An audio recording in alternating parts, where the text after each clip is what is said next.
Chapter 67. The next day, as soon as the sun rose, Noah woke up early. He put on his clothes and took out his magic night sword. He unsheathed the sword and used a clean cloth to wipe the sword. Magic weapons were made of precious materials that allowed magic to circulate. Some of the weapons were even embedded with magic crystals, so their durability was higher than ordinary weapons and they were not easily damaged. However, this did not mean that they would not be damaged. Otherwise, Noah wouldn't have had to return to Magnolia to buy potions for maintenance and durability restoration during his 4 years of cultivation. In particular, Noah's magic night sword was not an ordinary magic weapon. It had the ability to freely control a range of 100 meters. It was an extremely rare and powerful magic. If it was sold, it would definitely fetch a sky-high price. However, this was not strange. After all, this magic night sword wasn't just a precious magic weapon that was kept by Makarov, one of the 10 great Saint Magi.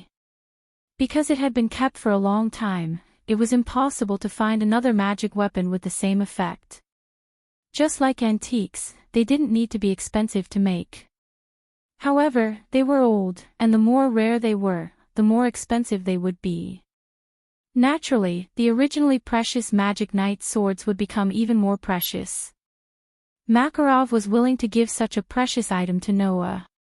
It was clear that his feelings for Noah were not fake. It was precisely because of this that even if he did not use it much, Noah would wipe the sword clean every once in a while, just like how he was doing now. But it was a pity that this time, Noah didn't wake up early to wipe his weapon for such a trivial reason. This time, the reason why Noah woke up early in the morning to clean his weapon was only because of his mentality. Heavenly Wolf Island. Fairy tale is the holy land of the fairy tale. Next, Noah would go to this place where the members of fairy tale might not even be able to enter in their lifetime. He would investigate the reason why Heavenly Wolf Island was discovered by the outside world. Of course, Noah's main goal was not this. The graveyard on the island. Noah was very concerned about the scene he saw in the illusion yesterday. It was because of this mentality that Noah was so cautious in maintaining his weapon. He had to verify it. Was the hallucination that he suddenly saw yesterday a real scene? For this, Noah had to make a trip to Heavenly Wolf Island. After some time, when the sky outside the window became brighter and the guild's first floor became noisy again, the door to Noah's room was gently pushed open. Big Brother Noah. Lisanna, who had just entered, was stunned when she saw Noah wiping his weapon. "You're up. What's wrong?" Noah said grumpily. "Do you find it unbelievable that I'm up?" "That's not it." She retracted her surprised expression and walked to Noah's side. "Why are you up so early today?" "I have to go out on a mission." Noah explained simply. "Although there's no time limit, I feel that it's better to leave as soon as possible. So, I'm using this time to maintain my weapon." "Big Brother Noah, are you going out to work?" Lisanna asked curiously. "What kind of work is it?" "It's just an ordinary investigation," Noah replied casually as he continued wiping his weapon. "However, the location is Heavenly Wolf Island."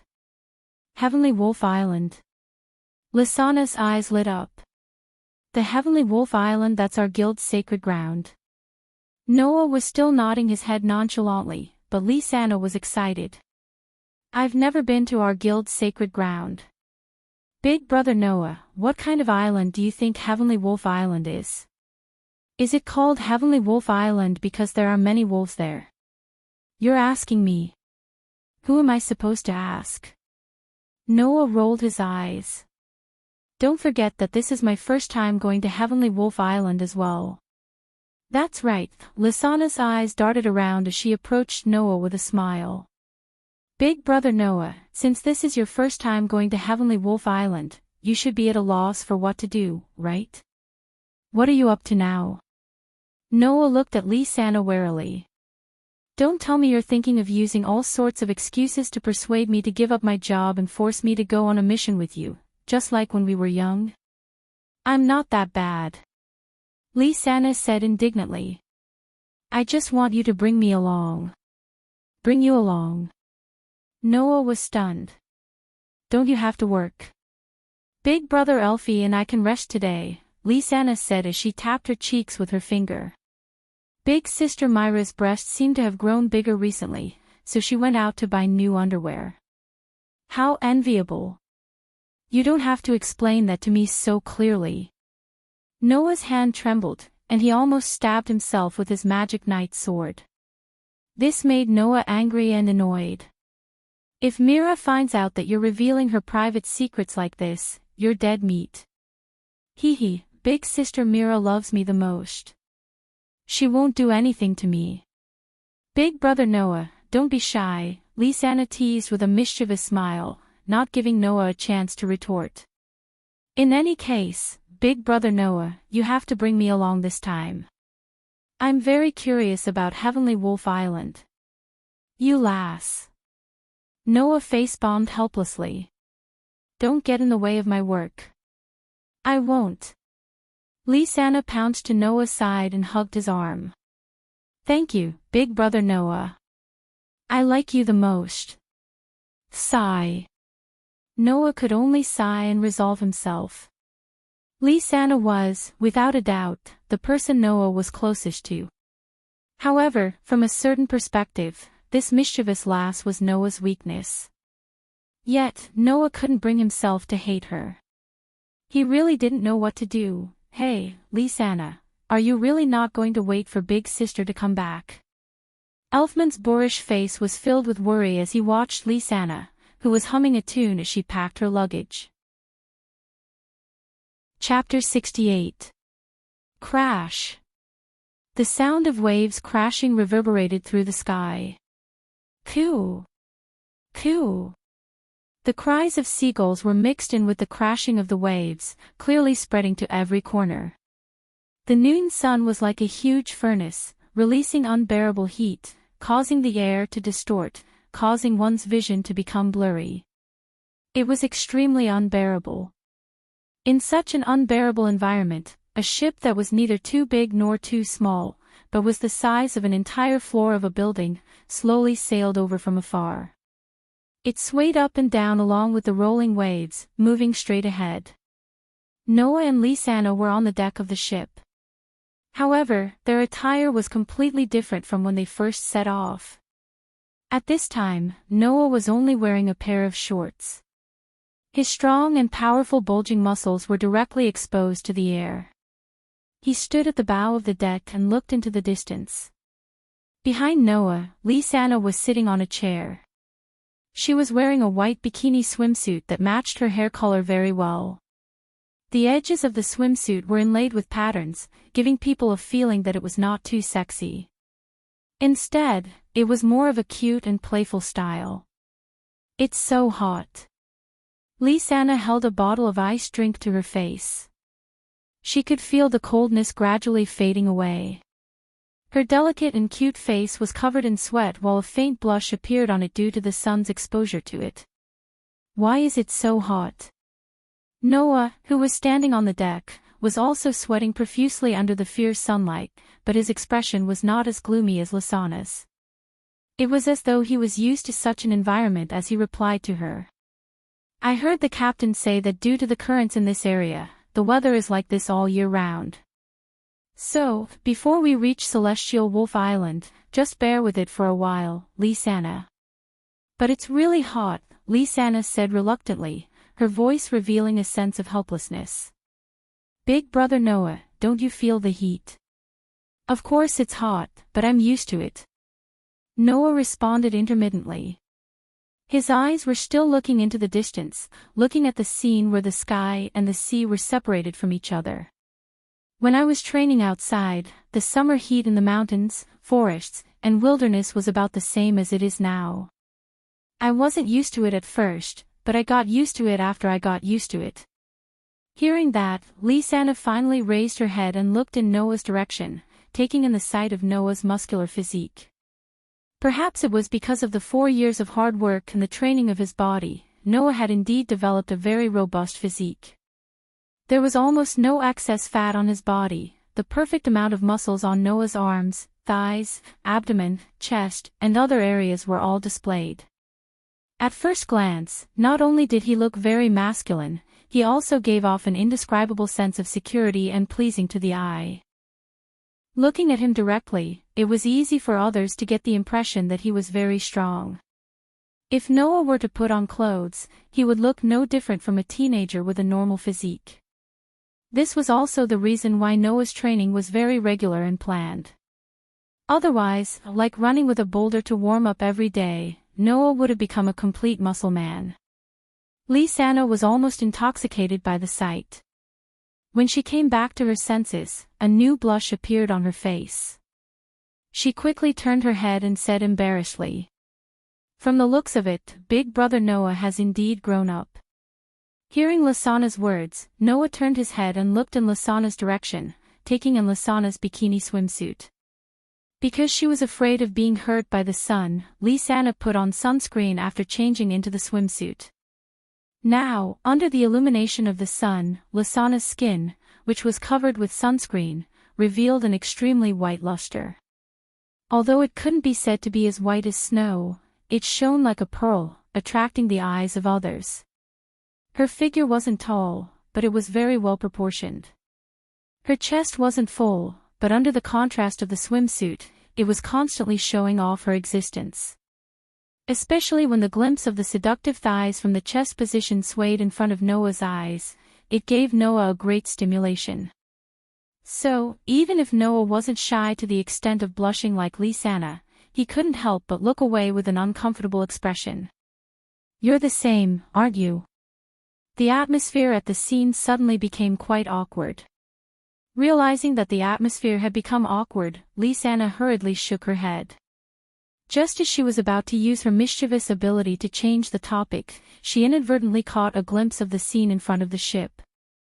After being stunned for a moment, she stood up and pointed forward. "Big brother Noah.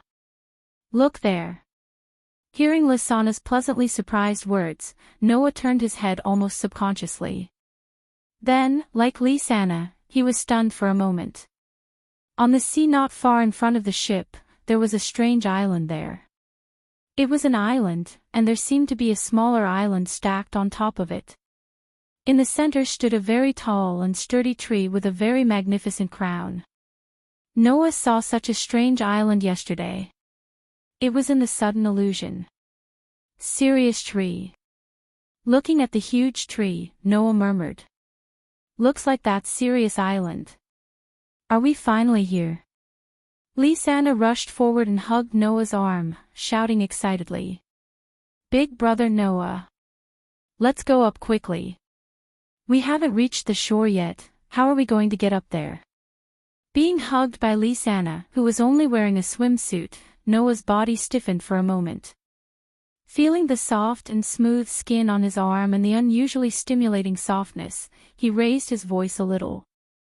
"At least wait until the ship reaches the shore. This ship is too slow. Let's watch me." Lisanna didn't know if she had noticed Noah's unnatural behavior, but she let go of his arm and her beautiful body in her swimsuit spun in front of Noah. "Take over." Suddenly, a dazzling light burst from Lisanna's beautiful body, illuminating Noah's face. Whoosh! A pair of wings appeared from the light and flapped vigorously. The next moment, a black shadow rose from the light and flew into the sky. It was a bird with beautiful green feathers. The size of a bird was about the same as a human's, but when it spread its wings, it was at least twice the size of a human. The bird circled in the sky once before descending and flying to the front of the ship, reaching the same height as the deck.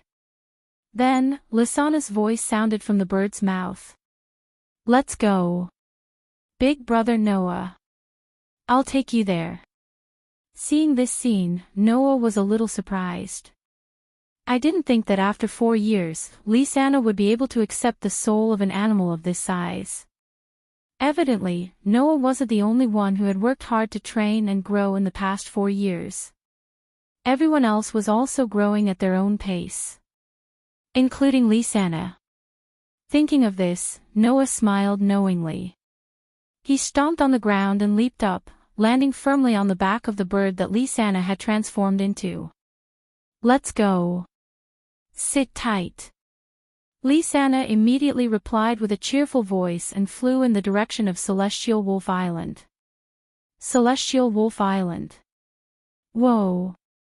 Looking at the large forest in front of her and the unknown light source floating in the forest like a firefly, Lisanna let out a cry of surprise. "Is this Celestial Wolf Island?" At the side, Noah frowned, tiptoed and stepped on the ground. Just like the rumors, the earth and air are filled with amazing magic. Not only that, Noah and Lisanna quickly discovered that something strange was happening in their bodies. Chapter 69. Hey, big brother Noah. Lisanna's pretty face was filled with hesitation and uncertainty. Did our mana get stronger? I thought it was just my imagination. Noah closed his eyes and felt the vast sea of mana in his body before nodding. Although it's only a very small amount, I can feel that my mana has indeed gotten stronger. Big brother Noah already has a very strong mana, so it's not strange that your mana has grown so little. However, I feel that my mana has increased by about 1/10, Lisanna said in surprise. Could it be that this is also because we've entered Celestial Wolf Island? That's probably it. Noah turned his gaze to the huge tree in front of them, the towering Celestial Wolf tree at the center of Celestial Wolf Island.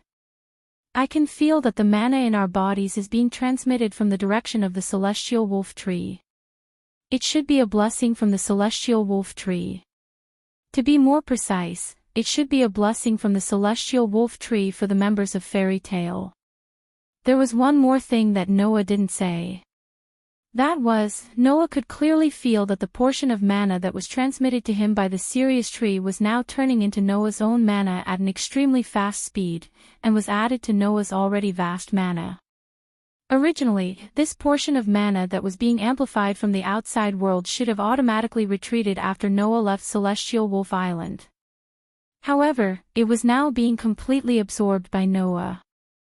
As for the reason, Noah also knew. For years ago, Makarov had said that Noah's constitution was very special, possessing 3 unique characteristics. The first was that he was immune to and could eliminate all negative effects and side effects that indirectly affected Noah's body.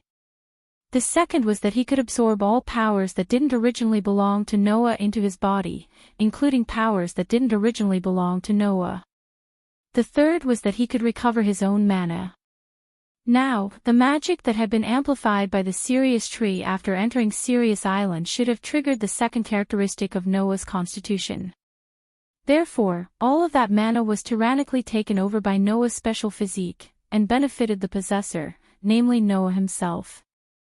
Although the increase in mana was nothing to Noah, who had a relatively strong mana to begin with, it would take a person 1 or 2 years of cultivation to obtain this amount of mana. For Noah to be able to obtain such benefits out of thin air, it was already not bad. At this moment, Noah relied on his outstanding sensory ability to sense that something was wrong. For a period of time, the astonishing magic power contained within the Heavenly Wolf Island suddenly seemed to become chaotic and began to flow chaotically. This is... Noah was surprised. He squatted down, put his hand on the ground, and began to sense seriously. Seeing this, she understood that Noah had begun his work and seemed to have discovered something. She immediately shut her mouth and watched silently from the side. However, just because she didn't disturb him didn't mean that other existences would obediently watch from the side. Whoa! Following a long and drawn-out chant, a huge head poked out from between the tall trees on the side of the forest. It was a strange creature with a neck longer than a python's, a head that resembled a fish's, 4 limbs like an elephant's, and a shellless tortoise's body. While it wasn't a magical creature that specialized in attacking humans, the ferocious glint in its eyes when it stared at Noah and Lisanna told them that it wasn't a herbivore. Whoa! The fish-headed, elephant-legged, tortoise-bodied creature let out a whistle-like roar again. Like a charging mountain, it crushed the ground and trees as it charged toward Noah and Lisanna. Whoa! Lisanna's expression changed, but she didn't panic. Seeing that Noah didn't seem to have any intention of attacking, the courage in her heart burst forth. She passed by Noah and charged towards the strange creature. Take over. The light of magic flashed on her slender body. In the blink of an eye, her silhouette began to elongate at an extremely fast speed. Then, a bloated, purple-furred rabbit with a napkin around its neck charged out of the light and crashed into the strange creature. Thud! With a muffled sound, the strange creature let out a pained cry. Its charging giant body was stopped in its tracks. Ah! Lisanna, who had transformed into a giant rabbit, also let out a cry of pain. She couldn't help but take a few steps back, causing the ground to tremble. Whoa! The strange creature's howl had begun to carry some anger. Its python-like neck suddenly shot out like an arrow, bouncing in front of Lisanna, who couldn't react in time and twirling around her like a rope. In the next second, the strange creature tightened its neck and tied up Lisanna, who had transformed into a purple-furred rabbit. Whoa! Its fish-like head aimed directly at Lisanna's face. The strange creature opened its mouth, revealing rows of fangs that were sharper than those of a crocodile. It bit down hard on Lisanna's face.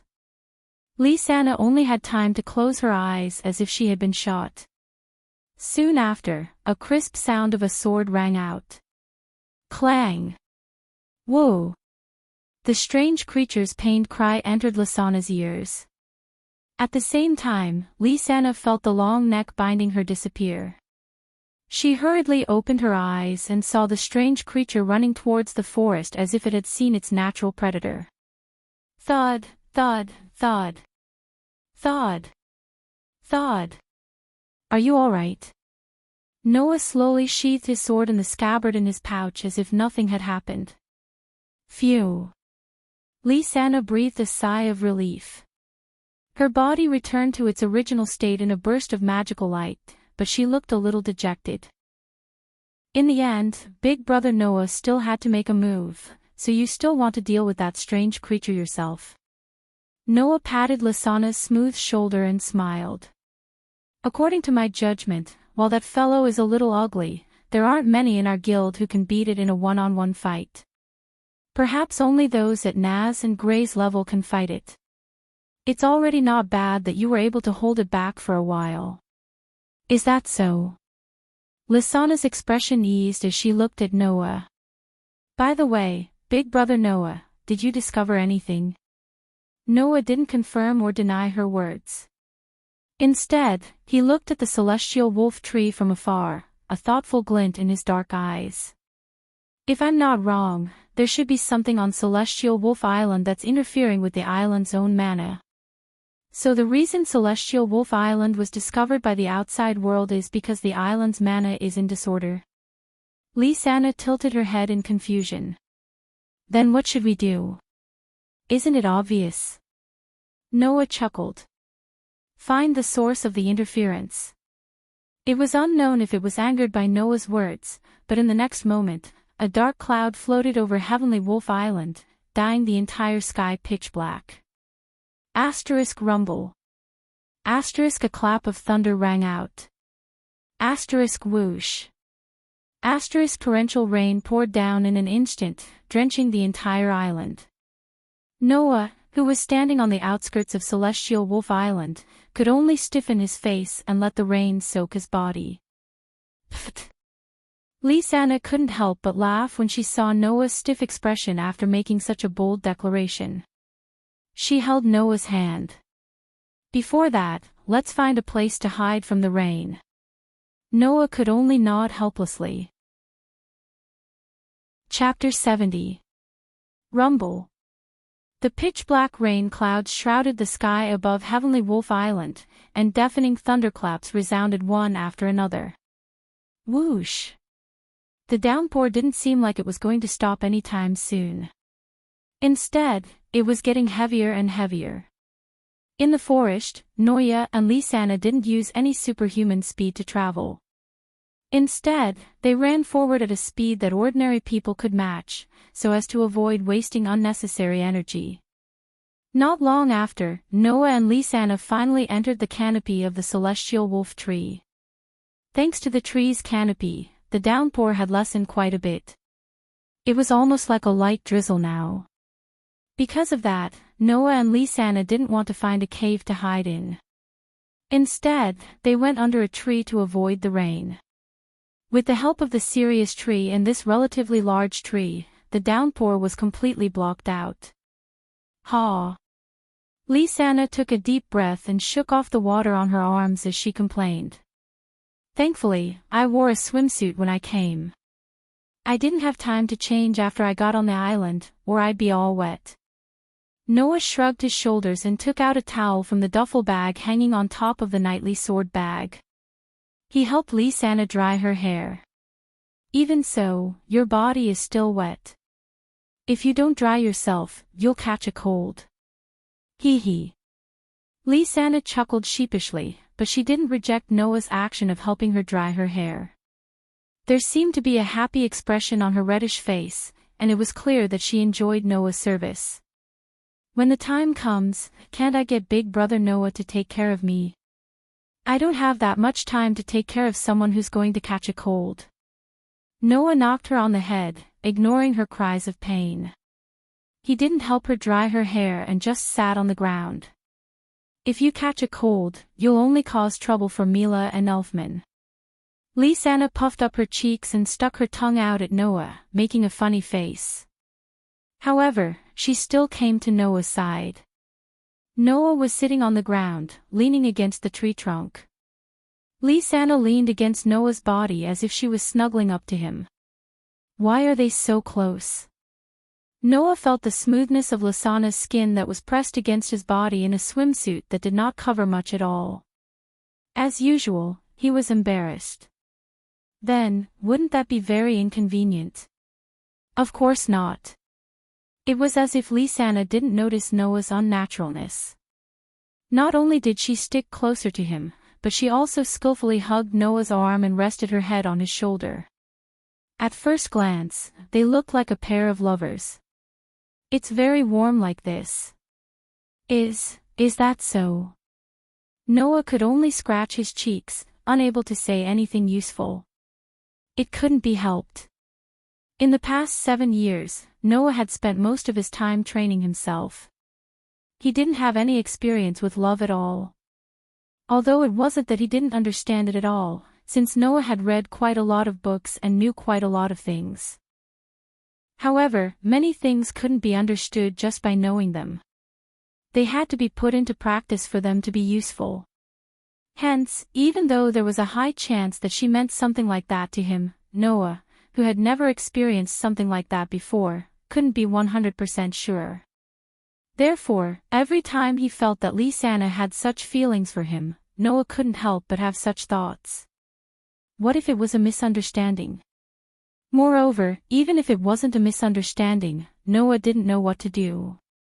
There was nothing he could do about it. His playmates of the same age as Noah had lived for at least 10 years. Among them, except for Kana, the others didn't have any experience or immunity in this aspect. Everyone else was already like that. Growing up with such a person who had the appearance and intelligence of a 10-year-old, Noah, who had only lived for 7 years, could vaguely sense Lisanna's feelings. It was already quite impressive. It could only be said that Noah could only blame himself for being too young. While Lisanna was also young, she had been mischievous since she was a child. She was very precocious. The attacks launched by such a person caused Noah to be constantly distressed and helpless. Of course, Noah didn't know that now. In the future, he would be grateful for this experience of interacting with Lisanna. It would allow him to not perform too badly in all sorts of situations in the future. Not knowing how complicated Noah's feelings were, Lisanna closed her eyes as if she had already fallen asleep. She leaned on Noah's shoulder with a smile on her face and a look of bliss on her face. After a while, she suddenly spoke. After a while, she suddenly said, "Actually, I've always been very grateful to Big Brother Noah. You're grateful to me?" Noah was stunned. Ever since we were young, Big Sister Mira, Big Brother Elf, and I only had each other by our side. Lisanna closed her eyes tightly as if she was immersed in her memories. We lived in a very, very ordinary small village. We should have had a father and a mother in the past, but in our memories, we only had each other. Noah didn't say anything and only listened quietly. Sometimes, I would think about how it would feel to have a father and mother who doted on me. I don't know what Big Sister Mira and Big Brother Elf were thinking, but I didn't feel lonely at all. Lisanna's tone became gloomy. Everything changed when Big Sister Mira came into contact with the demons of the church in the village and awakened the receiving magic. From then on, not only did Big Sister Mira not smile, but she also rarely spoke. I know that Big Sister Mira has always blamed herself. She felt that she had implicated us and caused us to be chased out of the village. Big Brother Elf also became a little timid because of this, Lisanna said with a bitter smile. Seeing Big Sister Mira in so much pain and Big Brother Elf always being afraid of being ostracized by others, I really didn't know what to do. "That's all in the past," Noah said when he heard the pain in Lisanna's voice. "Now, you won't have that experience anymore." "Yes." Lisanna's sadness dissipated, and she looked up at Noah with bright eyes. "And the person who changed everything and saved us was Big Brother Noah." "That's not it." Noah shook his head. "I just happened to know a little more than you and invited you to join Fairy's Tale at the right time. Even if I didn't appear, you would have known the truth about the power in Myra's body sooner or later. But in the end, the person we met was none other than you, Big Brother Noah." Lisanna reached out and held Noah's face, turning his face to meet hers. It was Big Brother Noah who saved Big Sister Mira. It was Big Brother Noah who stopped Big Brother Elf from becoming a coward. It was also Big Brother Noah who brought us into the guild and gave us companions and a new life. To us, Big Brother Noah is such an existence. Big Brother Noah. Lisanna's voice became a little emotional. "Actually, from that time onwards, ding." Just as Lisanna was about to pour out her feelings to Noah, a strange sound interrupted her. Both Noah and the excited Lisanna were stunned and turned to the side. Then, Noah and Lisanna widened their eyes. Not far away from the two of them, a figure was standing in the rain. She was a very cute little girl about 12 or 13 years old. The girl had a pair of dark green eyes and a pair of small wings on her head. Her long golden hair was very curly and thick, and she wore a thick cloak-like dress. Looking at the extremely cute and beautiful girl, Noah and Lisanna were dazed. Chapter 71. If one had to find a word to describe Noah and Lisanna's current feelings, then only one word would suffice. Inconceivable. There was no other reason. It was because the girl standing in front of them in the rain was simply too beautiful. Her thick clothes and hair were completely devoid of water, and her entire body was emitting a faint, dreamy glow. The girl revealed a smile under the gazes of Noah and Lisanna. She tilted her head and stood there barefooted, not even wearing shoes. However, Noah and Lisanna didn't feel that there was anything wrong with this at all. Rather, if the barefooted elf in front of them were to wear shoes, it would destroy that almost perfect dreamy feeling and beauty, causing a flaw to appear on her body. Gazing at the scene of the barefoot elf smiling at her in the rain, she was no longer as agitated as before. Instead, she gently tugged at Noah's hand and murmured absent-mindedly, "Big Brother Noah, could that be the rumored fairy that exists on Celestial Wolf Island?" Fairies exist on Celestial Wolf Island. It was precisely because of such a rumor that Celestial Wolf Island was nicknamed Fairy Island, and also became the holy land of fairy tale. In the end, whether or not fairies exist on Celestial Wolf Island was something that no one knew for sure. However, if fairies do exist on this island, then Noah and Lisanna would definitely be willing to believe it. In front of him, this young girl was filled with a dreamy feeling. She was the legendary Demonis. Perhaps it was because she had heard Lisanna's uncontrollable words, but the barefooted fairy let out a bell-like laugh.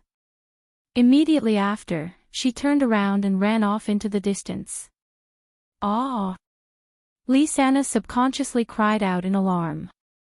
"Wait!" Noah finally reacted and hurriedly grabbed the cloth bag and luggage beside him. Then, he pulled on the hand of the dazed Lisanna and chased after her.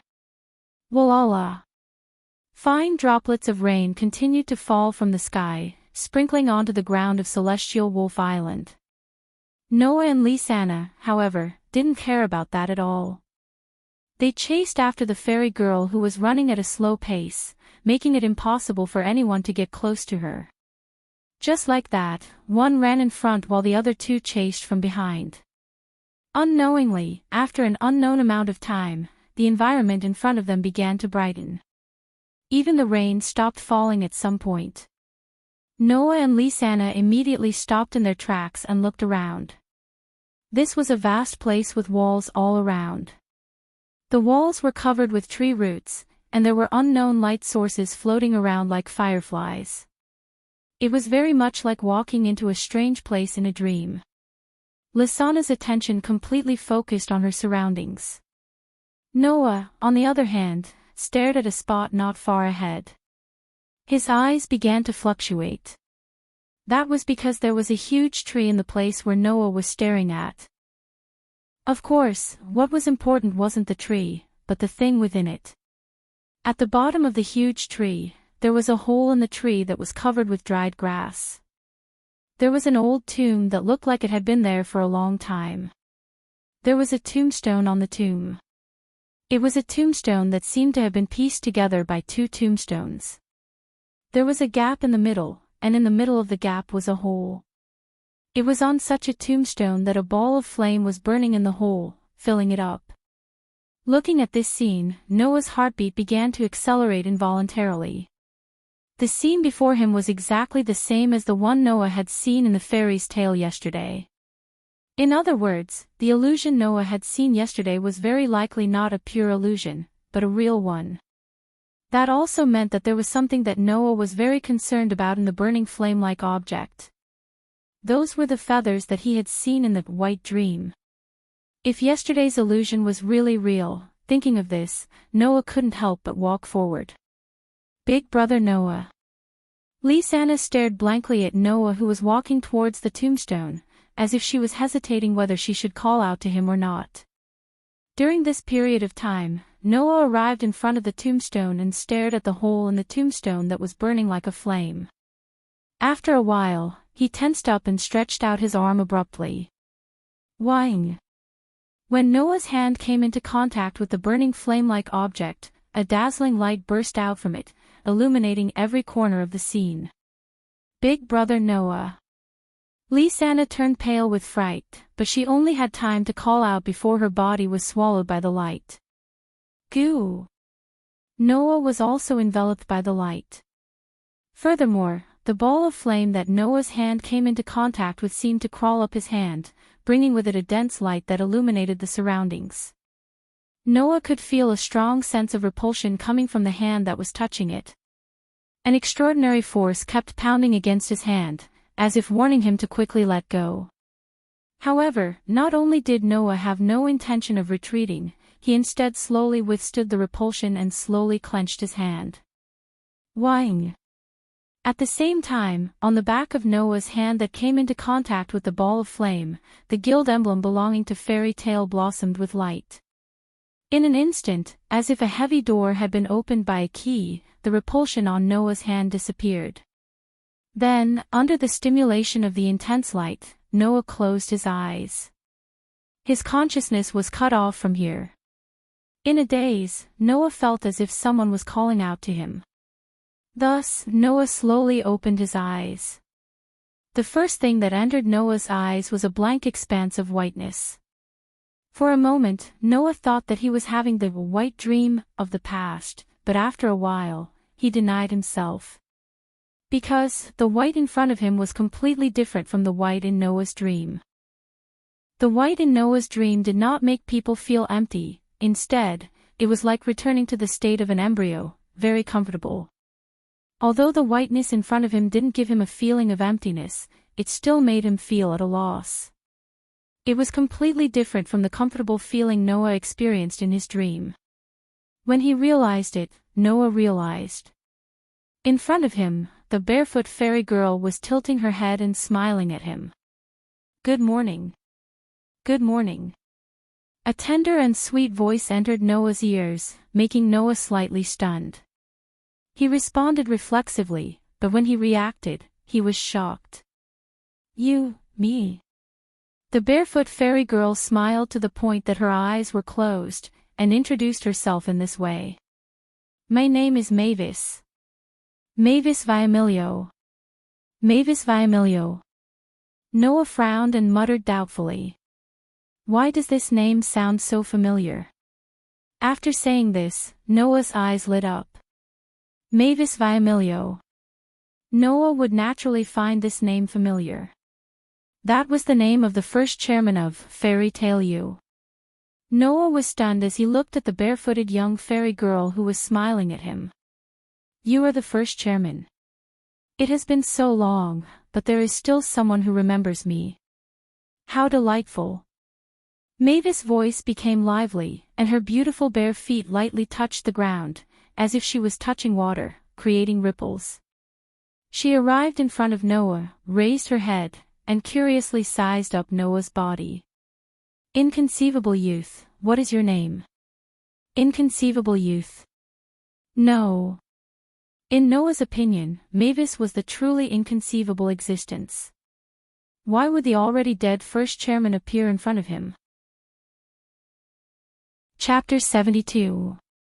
Mavis was standing less than a meter away from him. She was sizing him up with great interest. Traces of light could be seen flickering in her dark green eyes. She had a very gentle smile on her face. Noah muttered to himself for a moment. "My name is Noah. Noah Dole." Noah first reported his name. But unexpectedly, the light of interest in Mavis' eyes grew more and more intense. "Dole? Could it be that you are Yuri's descendant?" Hearing this question, Noah, who originally had some doubts about Mavis's identity, started to have some doubts about it. Yuri Dole. This name was not unfamiliar to Noah.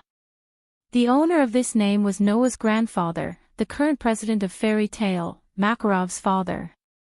In other words, Yuri Dole could be considered as Noah's great-grandfather. Thus, Noah did not specifically deny it. He nodded and gave a simple reply. "Yuri's great-grandfather's son is my grandfather who adopted me. I am the adopted grandson of Fairy Tale's current president, Makarov." "So it's like that." The smile on Mavis' face became somewhat dazzling. She appeared to be very happy. "To think that there's such an inconceivable existence like you in Fairy Tale. Looks like Fairy Tale has become very interesting now." "Hey." Noah could not help but ask. "Are you really the first president?" "Really?" Mavis forcefully nodded her head, as if to increase her persuasiveness, she uttered those words. "Although I am only a specter right now." "Specter?" Noah could only turn silent. He did not know what to say. Doubt her. But Noah was unable to say for sure that specters did not exist. Believe her. But her affinity with Noah was so high. She was not at all like the first president who left behind many legends. Furthermore, Noah still had many, many questions in his heart. Mixed together with the question of whether Mavis was truly the first-generation chairman, Noah didn't know which question to resolve first, causing him to sink into distress. Of course, Noah did have many questions in his heart, but Mavis did not. Thus, after looking at Noah for a while, Mavis tilted her head and smiled as she spoke. "I know, you are actually looking for this thing, right?" After saying that, Mavis extended her hand. In the next moment, a transparent crystal ball suddenly appeared in the empty sky and slowly fell into Mavis' hand. Dong! Almost at the same time when the transparent crystal ball appeared on the scene, Noah's heart suddenly thumped to a degree that could be clearly heard even if it wasn't pressed against his chest. The transparent crystal ball in Mavis' hand blossomed with a dazzling radiance.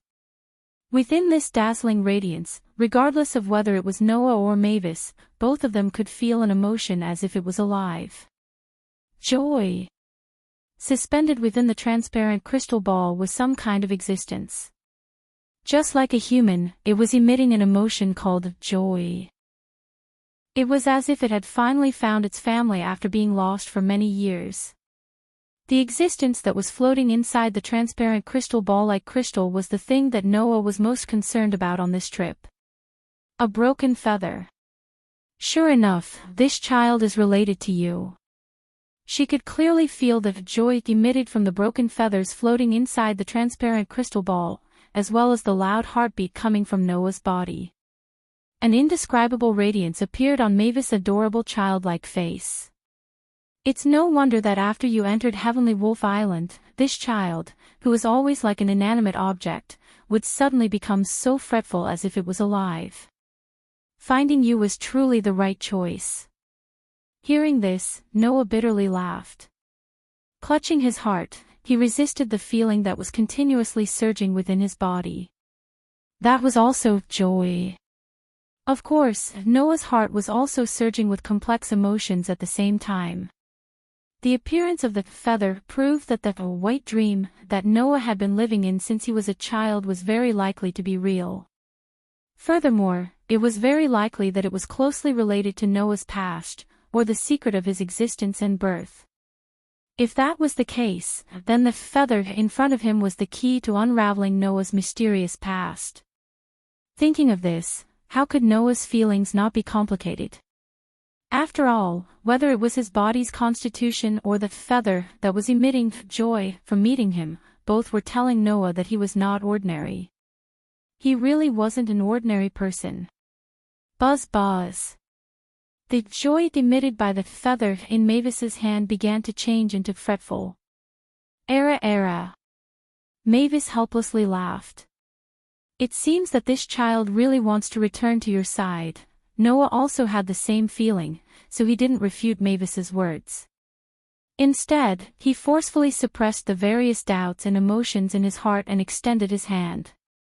First generation, can you give this to me? I originally called you here because I wanted to give this child to you. Mavis very straightforwardly handed over the item in her hand to Noah. Her appearance was just like a child presenting a treasure to an adult, asking for praise. It was exceptionally adorable. Ever since this child suddenly appeared in my tomb, the magic of Heavenly Wolf Island would occasionally be affected. Perhaps because of this, Heavenly Wolf Island has already been exposed to the outside world. This is truly distressing. So it turned out that the magic of Heavenly Wolf Island was disrupted due to the appearance of the feather, and was exposed to the outside world. With this, one of his doubts was finally resolved. Noah solemnly took the feather from Mavis's hand. Buzz. Once it landed in Noah's hand, the fretful emitted by the feather immediately turned into joy. Immediately after, like a baby returning to its cradle, it fell into a deep sleep. Thus, the resplendent strong light dissipated. At the scene, only Noah and Mavis were left. Hey, can you tell me? Mavis's pair of small wings that were slightly above her ears slightly shook twice. Then, Mavis approached with a face full of curiosity. What relationship do you have with this child? What relationship do I have with it? Noah looked at the feather that was quietly lying in his hand, his tone becoming complicated. Actually, I really want to know, is that so? Mavis seemed to have seen through the confusion in Noah's heart and smiled. No matter what, with such an unfathomable existence like you in the fairy tale, perhaps it will become even more interesting. Moreover, you are the grandson of the third generation and have a heart that is tightly linked to the fairy tale. I believe that one day, you will be able to find your own answer.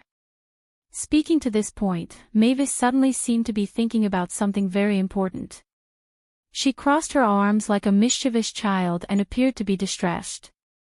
But after a while, she immediately tapped her palm. I've decided. After saying this, Mavis closed her eyes and 3 balls of light suddenly floated out from within her body and revolved around each other. In the next second, the 3 balls of light shot towards Noah's direction. Noah reflexively raised his hands and blocked in front of his body. However, the 3 balls of light ignored Noah's movements and directly merged into Noah's body. Noah only felt an explosion in his head.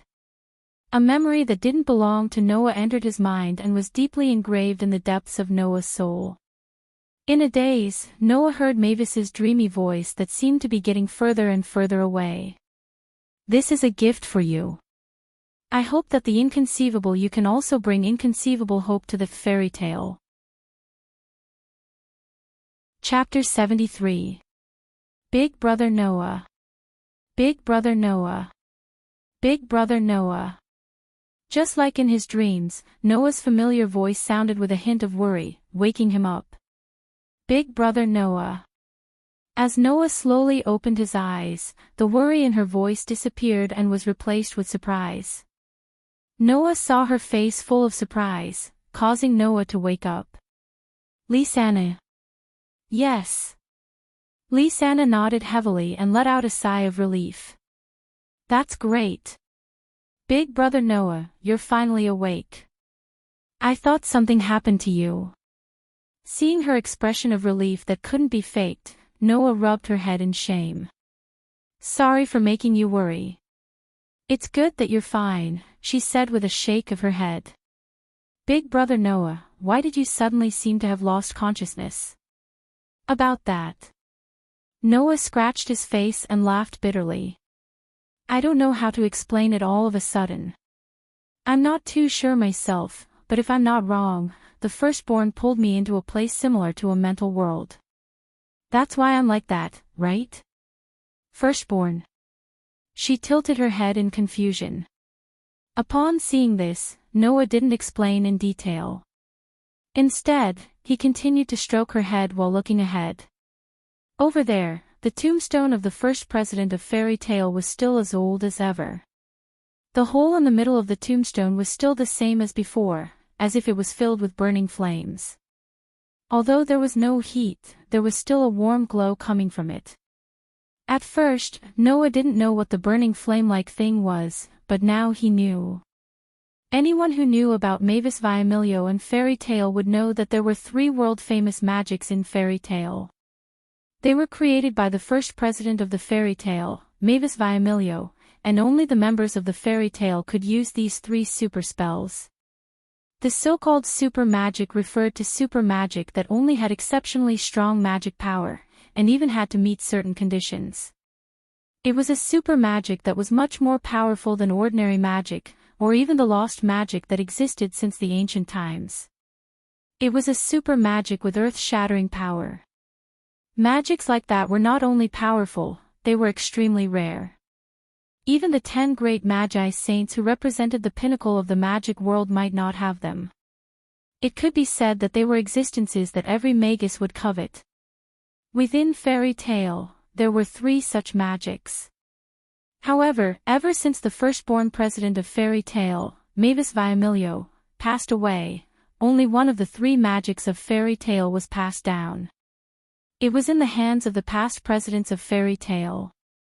The other 2 magics were completely lost and became lost magics. Inside the burning flame on the tombstone that belonged to the first chairman of Fairy Tale, one of the 3 great spells of Fairy Tale was sealed within. If the Magi of the outside world were to know about this, it might lead to a war between the Magi on Celestial Wolf Island. After all, if one could really master a magic, even if they couldn't become a figure like the 10 great Magi saints, they could still occupy a place in the magic world. Even Noah couldn't help but be interested. Of course, that was in the past. Noah closed his eyes. At this moment, in Noah's mind, memories that didn't originally belong to him began to appear. There were 3 spells recorded in this memory. These were the 3 major spells of the fairy's tale. Now, these 3 magics, which even the president of fairy tale had only mastered one, were clearly engraved in Noah's mind. As long as Noah was willing, he could start learning these 3 world-famous magics at any time. Thus, one of the 3 magics of fairy tale sealed within the tombstone was no longer able to arouse Noah's interest. Phew! Noah lightly exhaled, opened his eyes, and spoke softly to the tombstone in front of him. What a precious gift, HM. Lisanna blinked. Big brother Noah, what did you just say? Nothing. Noah tidied up his emotions, turned around, and walked outside. Let's go. Lisanna. Go. Lisanna hurriedly followed. Go where? Noah said without turning his head. Back to the guild. Ha! Lisanna was even more baffled. Then, are we not going to deal with the mana disorder problem on Celestial Wolf Island? That's already been dealt with. Dealt with? Lisanna angrily shouted as countless question marks popped up in her head. What the hell is going on? Explain it to me. In the midst of the commotion, Noah and Lisanna gradually left the place. In front of the old tombstone, the fairy-like girl had appeared there at some point. She looked at Noah's gradually blurring figure from afar, and after a long time, she let out a tinkling laugh. Bless you, the young man who makes others feel incredible and unusually warm, what? In the fairy tale guild, Makarov's frantic screams reverberated throughout the sky of Magnolia. Even the buildings in fairy tale seemed to be trembling. You said you saw President Mavis on Celestial Wolf Island. Standing in front of Makarov, Noah closed one of his eyes after being yelled at by him. Lisanna couldn't help but cover her ears. Apart from Noah and Lisanna, the other members of Fairy Tale widened their eyes in shock. Is this for real? Gray's mouth twitched. The first president's ghost is on Celestial Wolf Island. You're joking, right? Alusha said as she crossed her arms and muttered to herself. No, it's possible if it's Lisanna, but Noah wouldn't make such a joke. Ghost? Naz also crossed his arms with a distressed expression. After a long while, he looked at Habi who was flying beside him. Hey, are ghosts tasty? Wow. Habi narrowed his eyes. This person is dumber than a cat, you. Two. Mira said with a look of hatred. Since you didn't bring me along. Are you two telling the truth? Makarov asked solemnly. You can't joke about this. Actually, I don't know if I should believe it myself. This is what Big Bro Noah told me. Lisanna pointed at her face with her finger and acted as if she was recalling something. But, if it's true that we saw a girl on Celestial Wolf Island, then I saw her too. But, I don't know if it's the first president. This.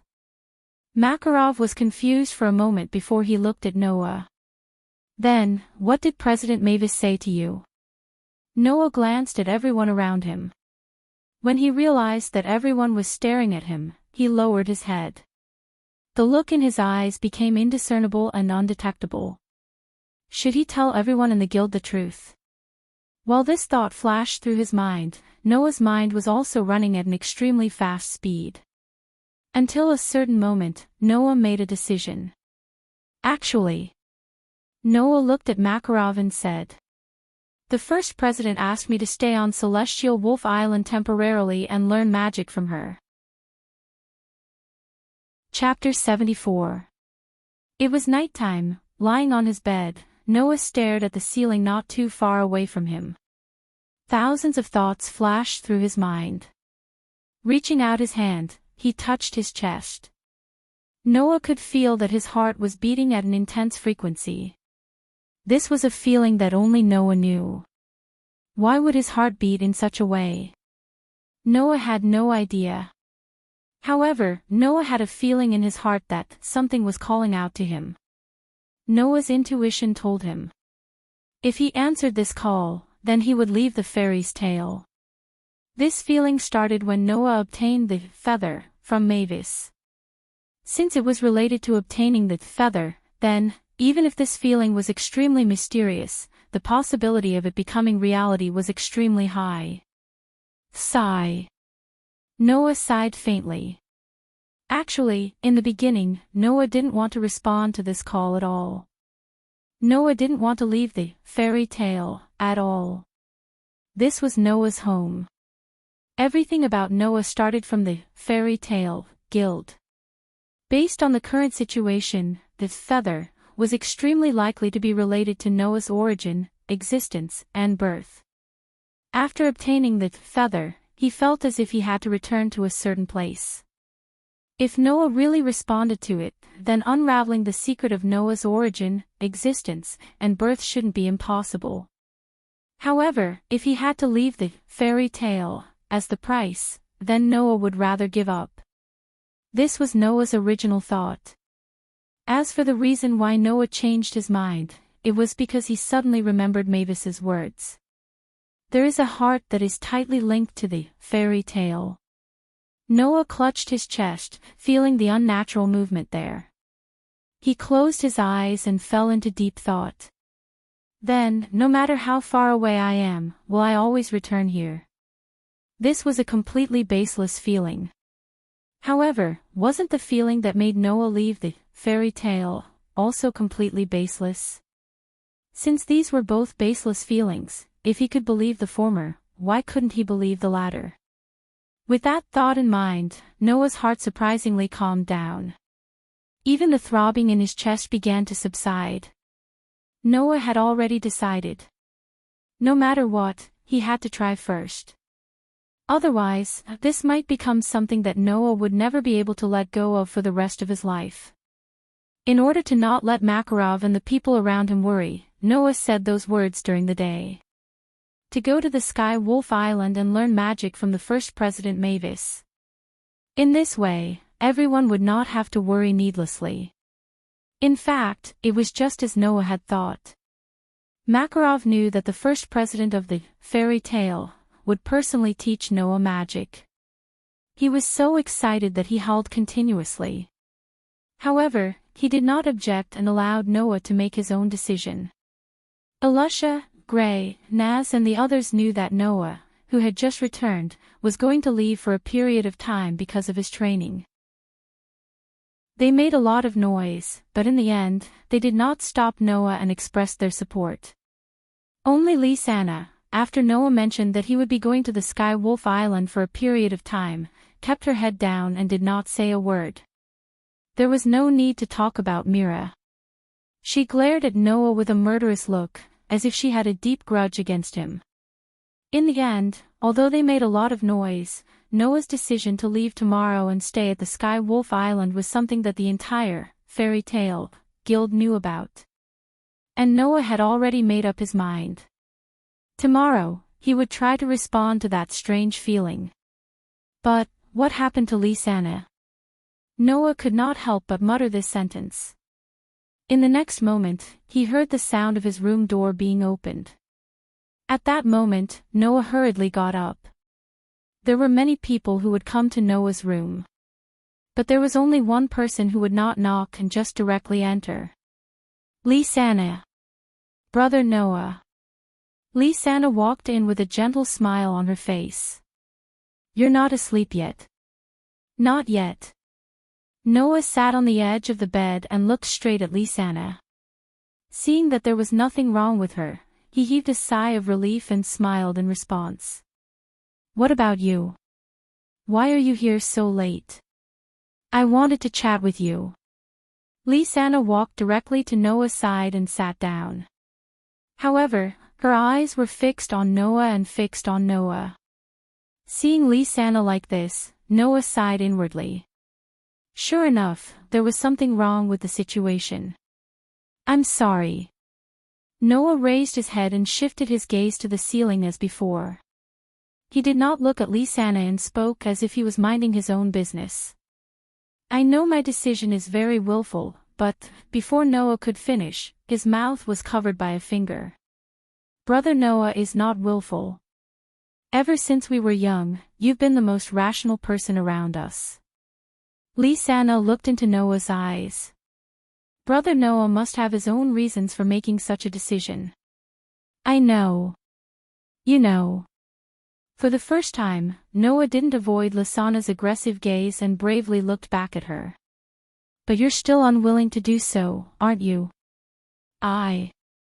This time, Lisanna was the first to look away. Her voice was a little dispirited. I'm just a little reluctant.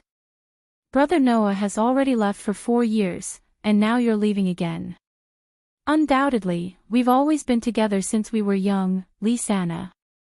Noah couldn't help but hold Lisanna's hand, which surprised her. Back on Celestial Wolf Island, President Mavis told me that I have a heart that's tightly linked to fairy tale. Noah channeled all his emotions into his words, attempting to express them through words. Fairy's tale will always be my home, my home. No matter how far I go, I will always come back. Then, how long will you be gone this time? Lisanna finally could not help but ask the question she was most concerned about. Another 4 years. Noah could hear the reluctance in her voice. For a moment, Noah even considered giving up on his decision and staying in fairy tale. After all, to be honest, Noah himself did not know when he would return. However, if he really did that, Noah's perception of himself would remain at the level of a different monster from others for the rest of his life. Was that really okay? At the same time as he asked himself, Noah closed his eyes. After a while, he suddenly opened them. 3 years. Lisanna was stunned. 3 years. Yes. Noah nodded heavily, his tone incomparably firm. No matter what, I'll definitely return in 3 years at most. This sentence was still without any basis. However, at this moment, Noah had already decided that no matter what, he would definitely return to fairy tale within 3 years at most. Even if the situation did not allow it, Noah would still think of a way to return. Even if he died, he would return. This was Noah's determination. Perhaps she saw something from Noah's attitude. Lisanna finally smiled sweetly, held Noah's hand, closed her eyes, and leaned her head on Noah's shoulder. Noah's heart was also deeply touched. Leaning on Lisanna's head, he also closed his eyes and did not speak, allowing time to pass. Noah and Lisanna, who were immersed in tenderness, did not notice. Outside the door, a figure left a trail of white ponytail in the air and quietly left. Chapter 75. The sun gradually chased away the darkness of the night and illuminated the entirety of Villa Magnolia. It also illuminated the fairy tale that seemed to always be in the center of the town, causing the signboard to shine brightly. At this moment, she was arranging the clothes she had taken out from the wardrobe and stuffing everything she had brought into Noah's luggage. What's missing? Noah, who had put his magic sword into a cloth bag, looked at Lisanna with a helpless expression. I say, Lisanna, I'm only going on a long trip, not to seek refuge. There's no need to pack all my clothes and stuff into my luggage, right? What are you talking about? Lisanna spat out her dissatisfied words without even turning her head. Big brother Noah, you're going to Celestial Wolf Island this time, not near Magnolia. You can find food on the island, but will you be able to find clothes on the island? Still, there's no need to bring so much, right? Noah looked at the luggage that was almost bigger than his bed and rolled his eyes. Can't I just bring 1 or 2 pieces of clothing and 1 or 2 other things? Then what if you can't find them when you need them? There's always a way. I'm going to an island, not a desert. Do you think I'll die of thirst or starvation? But, seeing that she was still unwilling, Noah decided to cut the Gordian knot. No matter what, it'll be a burden for me to bring too many things. I'm not a lusha, I don't have to bring a carriage full of luggage with me every time I go on a mission. Then, under Lasana's regretful gaze, Noah took out the things he didn't need and the things he prepared too well. He only stopped when his luggage was reduced to the size of a parcel. He hung it on the cloth bag that contained the knight's sword and slung it over his shoulder. That'll do. All right. Lysana still didn't seem to feel at ease. Noah couldn't help but stroke her soft hair lovingly. Even though I'm going far this time, I have experience living in the wilderness, mountains, and forests. I won't starve to death anywhere. Only then did her expression look much better and she nodded reluctantly. Noah walked down the stairs with her. When he appeared in front of everyone in the guild, the noisy guild instantly quieted down. Everyone's eyes were fixed on Noah. Some were filled with blessings.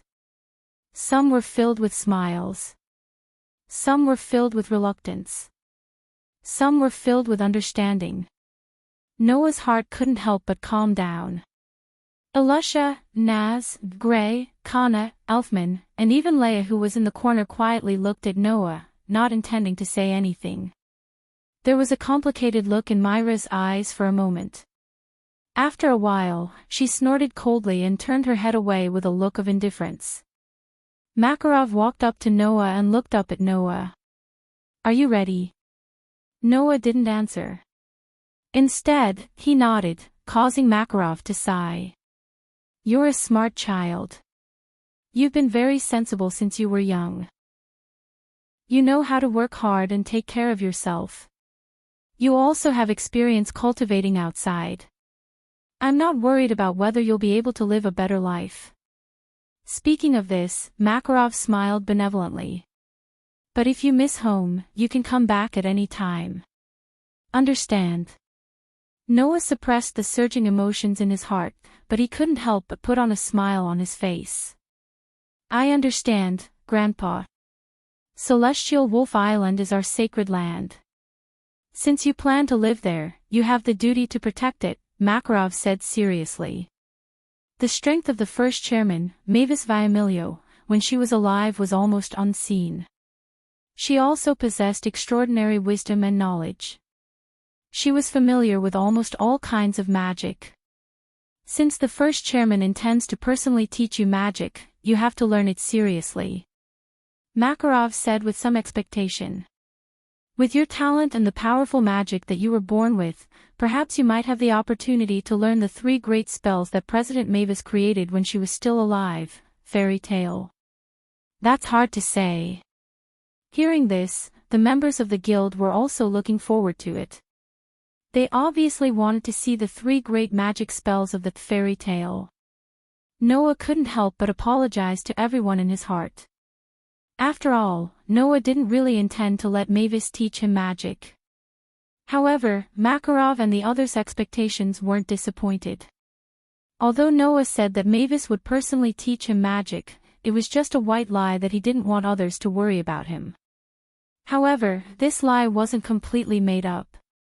At the very least, the 3 great magic spells of the fairy tale that Mavis created were indeed lying in Noah's mind, waiting for him to learn and control them. Thus, Noah looked around at everyone present and nodded solemnly. I won't disappoint everyone. Hearing this, everyone in the guild gave Noah their blessings. Take good care of yourself. Noah. Don't forget to bring back some specialties when you come back. Yes, yes, yes. If there's anything good on Celestial Wolf Island, don't forget to bring it back for us to enjoy. The kind words of farewell made Noah feel rather emotional, but he still responded to them one by one. However, not everyone's farewell was so heartwarming. Noah. Naz jumped out from the crowd and raised a fist. Let's have a showdown. Naz. Habi sighed helplessly. Naz. Lysana said angrily. Why are you still like this at a time like this? Idiot. Gray said teasingly. Only a guy like you, whose head is filled with fire, would keep making things difficult for himself, Gray's voice became softer and softer as he spoke. There was no other reason. At this moment, Naz was no longer as hot-blooded and impulsive as before, shouting, "Let's have a showdown," and rushing over immediately.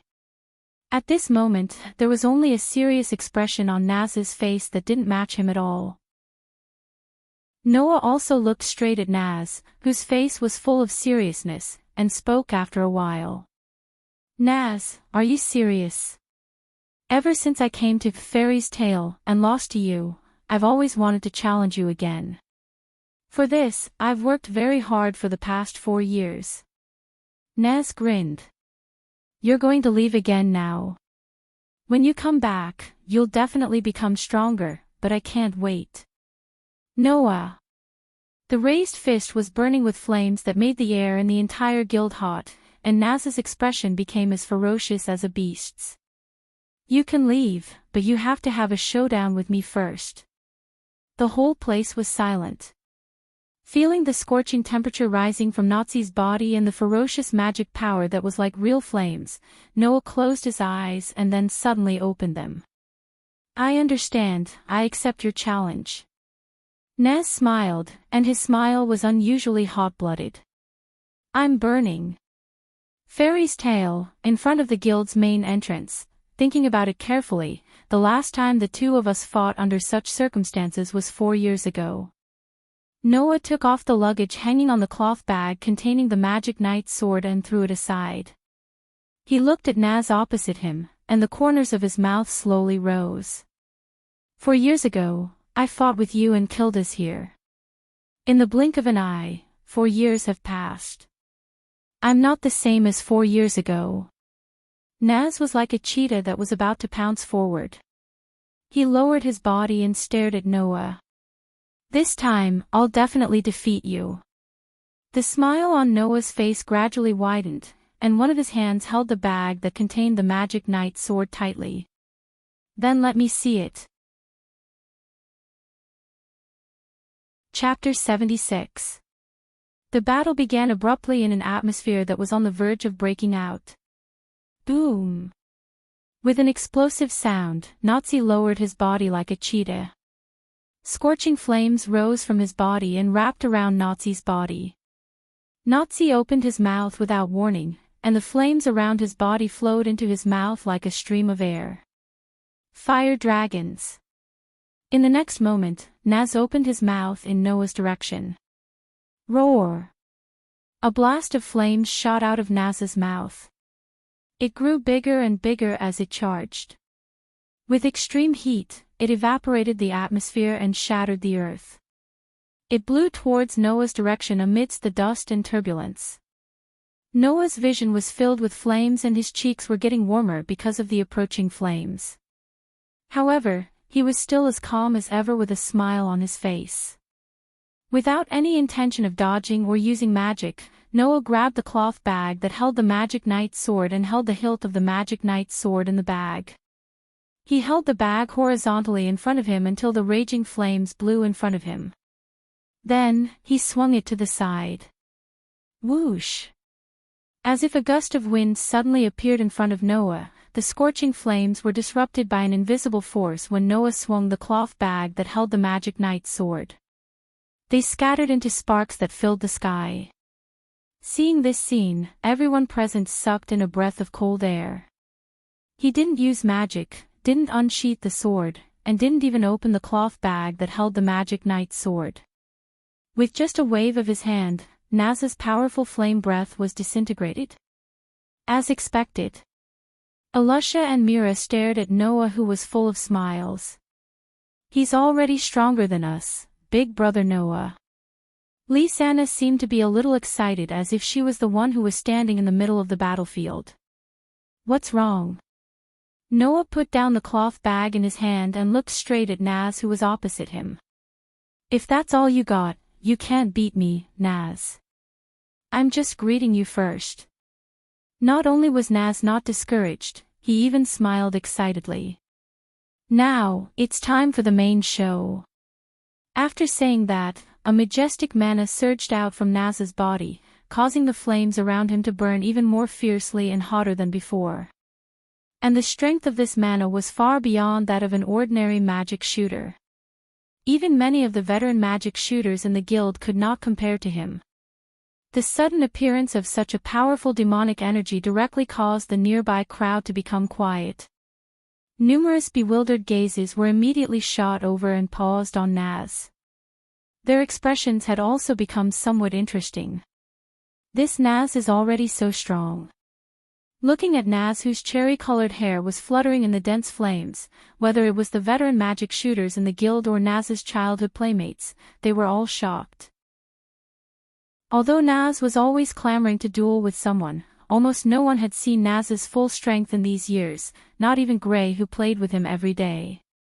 Therefore, at this time, no one in the great fairy tale knew that Naz had unknowingly become so strong. Apart from those S-rank magic shooters, there shouldn't be more than 5 people in the entire fairy tale who could compare to Naz. This guy, even we didn't know that he had reached such a level. Mira and Alusha looked at each other and couldn't help but smile. Tisk, Gray smacked his lips, but his line of sight was fixed on Naz. Obviously, this guy, who could definitely be called a sworn enemy with Naz, was competitive because of Naz's strength. How is it? In the center of the field, Naz, who was surrounded by surging flames, smiled proudly. I've become stronger, right? Indeed, you've become stronger. I believe that there are not many people in the guild who can beat you, Naz. Noah looked straight at Naz and suddenly smiled. But, if it's only to this extent, before he finished his words, Noah's figure suddenly trembled. Looking at Noah, who stopped in front of him without moving, Naz's expression suddenly changed. The flames around him suddenly shook, and like a propeller, it made Naz's figure glide backward. The moment Naz retreated, a black shadow suddenly appeared. The long cloth bag carried a terrifying oppressive wind and sharp air-tearing sound as it fiercely slashed at Naz's original position, brushing past Naz's face. At this moment, Noah's figure on the opposite side began to dissipate. He held the cloth bag and appeared at the side of Naz's original position. An afterimage. In the crowd, Mira and Alusha's eyes narrowed at the same time. So fast. Lisanna and the others covered their mouths in astonishment. Fire dragons. Naz, who dodged Noah's attack, stopped retreating, leaped forward, extended his arm, and clenched his fist. The flames on his body instantly gathered on his fist, bringing along a scorching wind as he smashed his fist toward Noah's chest. Iron fist. The fiery wind pounced and mercilessly hit Noah's face, making Noah's face gradually become hotter and hotter. However, in the face of Naz's violent attack, Noah's expression remained unchanged. He bent his wrist slightly and the long cloth bag in his hand suddenly flew out and blocked in front of Noah like a shield. Bang! In the muffled sound, Naz's violent punch hit the cloth bag, stirring up dense sparks and wind waves. However, it didn't even burn a layer of skin on the cloth bag. The reason was simple. Noah had already covered the entire cloth bag with his mana. Unless Naz had the ability to disperse the mana that Noah covered the cloth bag, Naz, a dignified dragon slayer archmage, couldn't even destroy the cloth bag that Noah used to store the magic knight sword.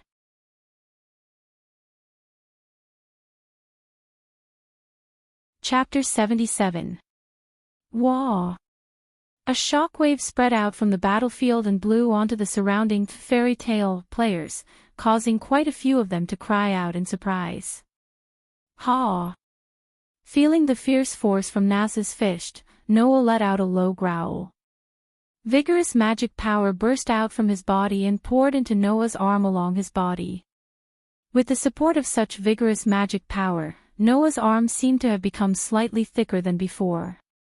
Under such circumstances, Noah suddenly shook his arm and an explosive force surged out from his arm and rushed into the cloth bag. Finally, it rudely went along the cloth bag and hit Naz's fist that collided with the tip of the cloth bag. Bang!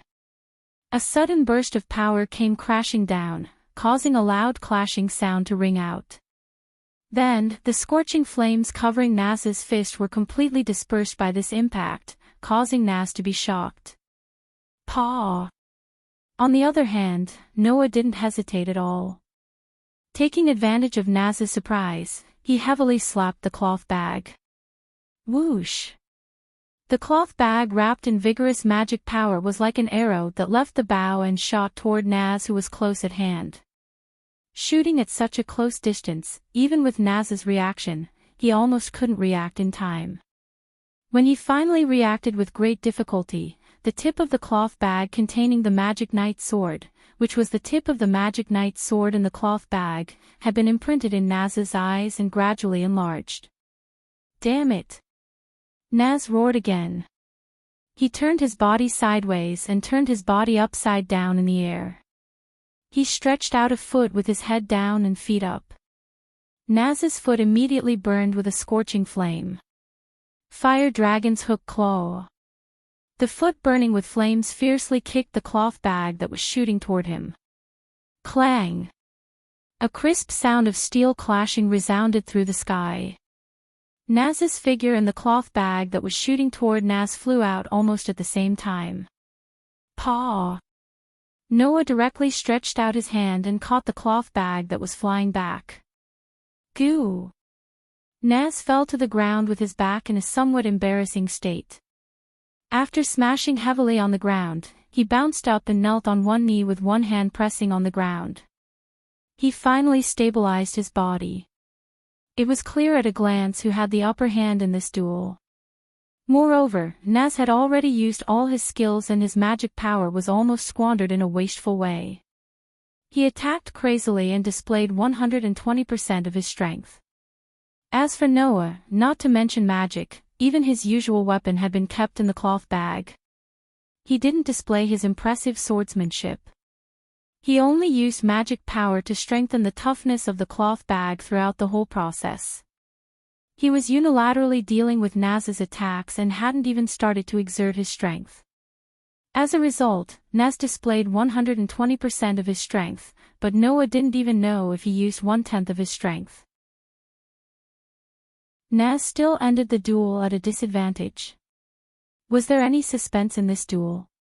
So strong. No matter how stupid Naz was, it was impossible for him not to realize how big the gap between him and Noah was. He clenched his fists, his eyes and expression were shaking, and his body was trembling. Seeing this, the people of Fairy Tale were amazed at Noah's outstanding strength, and at the same time, they looked at Naz with pity. Naz. Hathi had tears in the corners of his eyes and looked like he was about to cry. It seemed that he couldn't bear to watch anymore. Mira, Alusha, Lisanna, Gray, and the others quietly watched the development of everything in silence. Makarov, who had been watching the entire duel silently, glanced at the calm Noah and then at the wavering Naz, and a gratified look appeared in his eyes. Naz, you should thank Noah for creating the motivation for you to become stronger before leaving. In the middle of the field, Noah looked at Naz, who was clenching his fists, trembling all over, and his eyes gradually became serious. Naz. The extremely abrupt call startled the trembling Naz and he looked over blankly. Become stronger. Facing Naz's sluggish gaze, Noah indifferently opened his mouth and said such a sentence. Then, come and challenge me. Hearing this, Naz's eyes trembled, but the trembling of his body inconceivably stopped. His expression gradually recovered, and he revealed a big smile. You're really strong. Naz lowered his hands and stared at Noah with a burning gaze. Next time, let's have another duel. Noah closed his eyes, but the smile on his face could not be concealed. It was not until this time that the people of Fairy Tale realized what had happened. It was obvious. Naz had admitted defeat. This duel. Makarov announced on the spot. The winner Noah. Oh oh oh oh oh. All the magic shooters of Fairy Tale cheered, and they were not stingy with their cheers for this wonderful duel. Naz. Habi flew directly into Naz's arms, and his face was full of worry. Are you okay? Ah. Naz nodded heavily, hugged Habi, and looked at Noah, who was in the middle of the crowd, with a strong fighting spirit blooming in his eyes. Hey, Habi. Habi raised his head and looked at Naz in a daze. I want to be strong. Naz made such a declaration in a firm and hearty voice. Become stronger than anyone else. Love. Habi cried out loudly. If it's Naz, it's definitely not a problem. Is that so? Naz laughed out loud. Not far away, Noah, who was in the middle of the crowd, looked in the direction of Naz, and his heart was more or less surging. Although Naz was not as strong as Mira and Alusha, and was not comparable to Laxus, but after the battle with Naz, Noah had such an incredible feeling in his heart. If there was someone in the crowd of fairy tale who could surpass Noah in the future and catch up with Noah's footsteps, then this person, in all likelihood, was Naz. From Naz, Noah saw almost infinite possibilities. So, Noah deeply believed in this.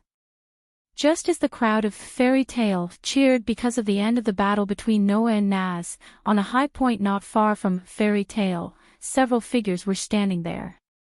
Looking down at Noah, who was surrounded by fairy tale people, Laxus's expression did not change at all. However, Freed, Bikesrow, and Elbarglin, who were standing beside Laxus, could clearly see that Laxus's hand, which was crossed in front of his chest, was tightly grasping his arm, almost scratching his skin. That Noah. Freed looked at Noah with a serious gaze. He didn't use magic, nor did he use any weapons, nor did he take the initiative to attack. He just dealt with it passively, yet he was able to suppress Naz. Speaking of which, Naz's strength has also improved a lot. Bikesrow seemed to be in disbelief. Looking at his current strength, even if our Thor Council made a move, it is very likely that we can't beat him in a one-on-one fight. I have no interest in Naz. Elbarglin said directly. I want to know what Noah's true strength is more. As soon as these words came out, Laxus immediately turned around and walked in another direction without looking back. Laxus. The three people of Thor Council all let out anxious voices and chased after him.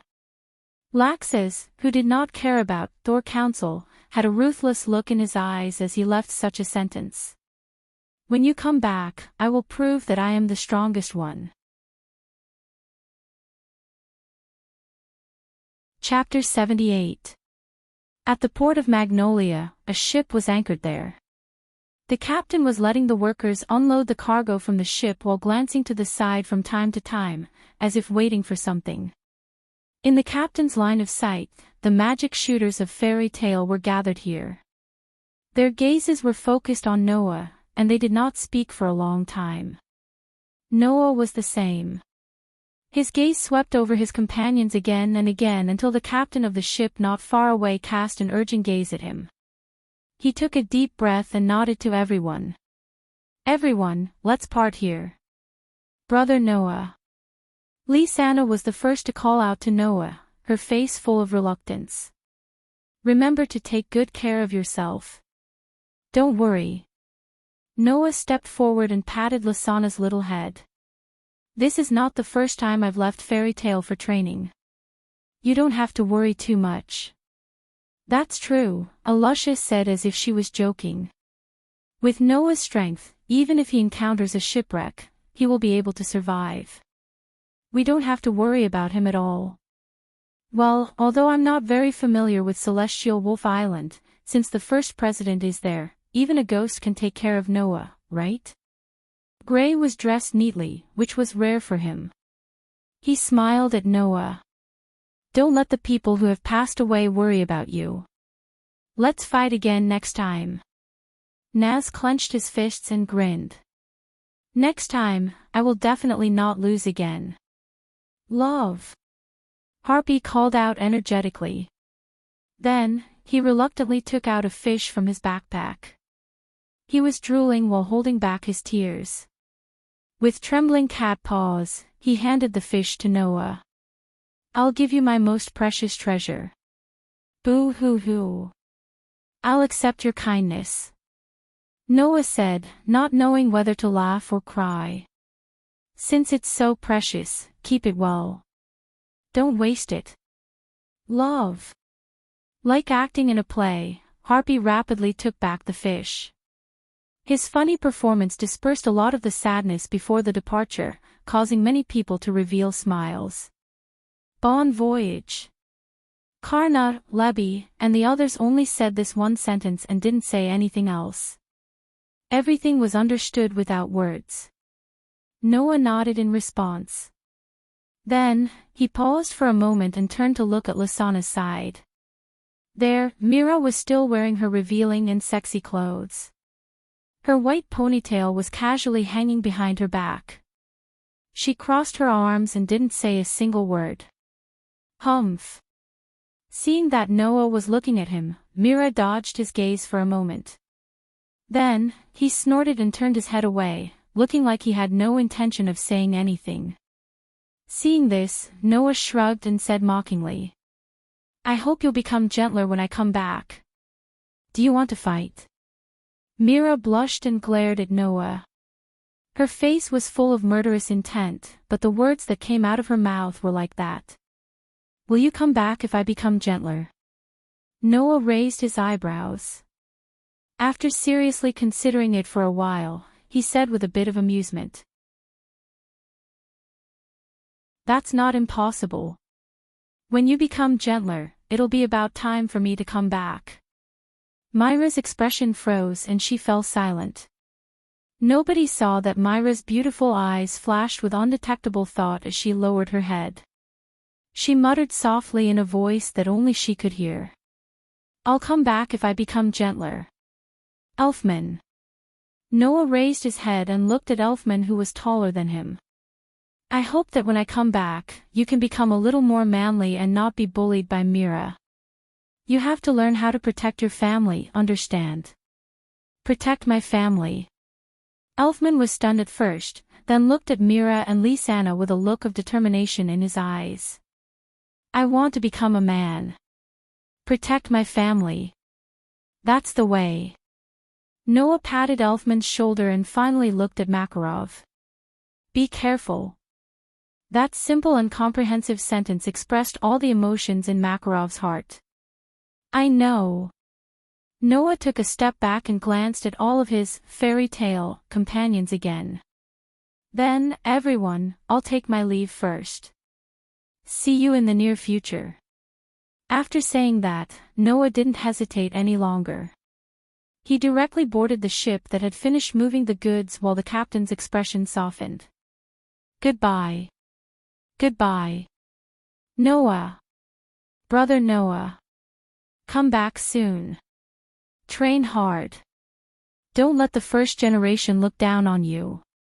We're looking forward to the 3 major spells of fairy tale. Don't let us down."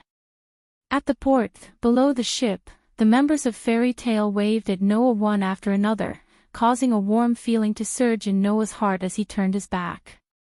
Under such circumstances, the ship slowly set sail and sailed towards the boundless ocean. On the deck, Noah, whose back was facing the port, only had one thought left in his mind. He hoped that he would not cry when he left. "Noah." Just as Noah was thinking this, a loud call came from the port that was already very far away. Noah could not help but turn around and look in the direction of the port. In the next moment, Noah's body trembled and a dazed expression appeared in his eyes for the first time. "Who?" In an extremely orderly movement, the members of Fairy Tale standing at the port of Magnolia, led by Makarov, straightened one of their hands, stretched out their thumb and index finger, and pointed to the sky with an inverted 7 sign. That was a gesture that only those who were familiar with the fairy's tale or those who were familiar with the fairy's tale would know. This was the meaning behind the gesture that was unique to the fairy tale. Noah's hand was already tightly grasping the edge of the ship. His body leaned forward as if to see his family. His hand that was holding the edge of the ship was trembling and his expression was violently moved. All the emotions in his heart finally could not be controlled and all gushed out. Noah could only close his eyes and try his best to adjust his emotions. One of his hands was raised high above his head and made the same gesture as the members of Fairy Tale, pointing to the sky. At this moment, Noah's heart was incomparably convinced of a fact. Only the fairy's tale was his home. He would definitely come back again. Heavenly Wolf Island. Carrying the cloth bag with his luggage, Noah disembarked from the ship and once again boarded the sacred land of Fairy Tale. After 2 days, Noah once again came to Heavenly Wolf Island. He could clearly feel that Heavenly Wolf Island was slightly different from the first time he came here. This slight difference was that the magic that filled the ground of Heavenly Wolf Island was no longer chaotic like last time. Instead, it flowed in an orderly manner and gathered in the direction of the Heavenly Wolf Tree. Looking at the huge Heavenly Wolf Tree not far away, Noah closed his eyes and covered his chest with his hand. Dong dong. Almost at the same time, Noah's heart strangely stirred. The calling that he could always feel also became stronger. Noah did not hesitate. As if he wanted to grasp this feeling, Noah's chest tightened. Whing. Without warning, the space around Noah began to distort, enveloping Noah's body and swallowing Noah's figure. Then, Noah disappeared from where he stood. Chapter 79. Even with his eyes closed, Noah could clearly feel it. In front of his eyes, there was a white that was enough to penetrate his eyelids and enter his vision. His brain seemed to have entered a state of confusion, and could not operate in time. His body seemed to have entered the world of water, and there was no sense of direction. Noah could only use his consciousness to barely understand that he seemed to be in a state of weightlessness. His body was spinning and floating back and forth uncontrollably, as if he was floating up and down with the waves. It was very strange. Noah himself did not know how long this feeling lasted. Perhaps, his confused brain was no longer able to distinguish the concept of time, and let Noah maintain this state until he grew old, or until he died. That might be the case. Therefore, when the familiar feeling of being on the ground was transmitted to Noah's confused brain through his feet, it made Noah's confused brain shake. When he gradually came to his senses, Noah actually had a faint sense of happiness and satisfaction to be able to be on the ground. Immediately, Noah opened his eyes. The first thing that entered Noah's eyes was a white that was enough to hurt people's eyes. Noah could not help but raise a hand in front of him, squinting his eyes slightly. After adapting to the strong white light, he raised his head and looked ahead. Unfortunately, there was nothing in front of Noah. There were no objects. There was no environment. There was no sky. There was no earth. Even the boundary line did not enter Noah's vision. This was a world with nothing. Except for a white that was enough to hurt people's eyes, there was nothing here. Noah seemed to be floating in the air, but he felt as though he was standing on solid ground. It was as though he was standing on an invisible ground. Everything in his field of vision was white. Except for the white, there was nothing. However, it was such an empty world that made Noah's body tremble, as if he had fallen into soft cotton. It was like a baby returning to his mother's body, and he felt very comfortable. This feeling made Noah's eyes widen. Because this was a feeling that only appeared when he entered the white dream in the past. At that moment, Noah's remaining blurred consciousness was completely awakened, allowing Noah to realize what was going on. He wasn't really in a dream. This place was still the place that Noah had seen in his dreams more than once. However, this time, this place gave Noah a sense of reality, without the illusory feeling of a dream. Noah could understand what was happening in an instant. The fact that the white dream was real. Now, Noah finally came to the dream that could be said to have accompanied him for his whole life. Since this is the case, Noah slightly clenched his fists, and raised his head, to look at the direction where the sky should have been. Thus, Noah saw feathers falling to the ground to be floating in the bubble, the feathers that fell from the sky, enveloped by a white halo and suspended in a bubble, the feathers that fell from the sky, ding ding ding ding. It was as if they were welcoming Noah. Pieces of feathers emitted dazzling halos as they came to Noah's side. Like little birds, they cheerfully circled Noah and began to circle around him. Bursts of intense light surged from the feathers. Bathed in the light, Noah felt an emotion called joy. The scene was exactly the same as when Noah obtained the feather on Sirius Island. The difference was that the feathers that were circling around him were not only much brighter than the feathers that Noah received, but the emotions contained within them were also much more intense.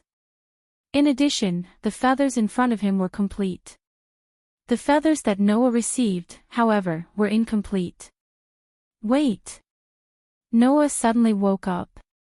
Incomplete. If he didn't remember incorrectly, Noah remembered that in the white dream, other than these perfect feathers, there were also many incomplete feathers.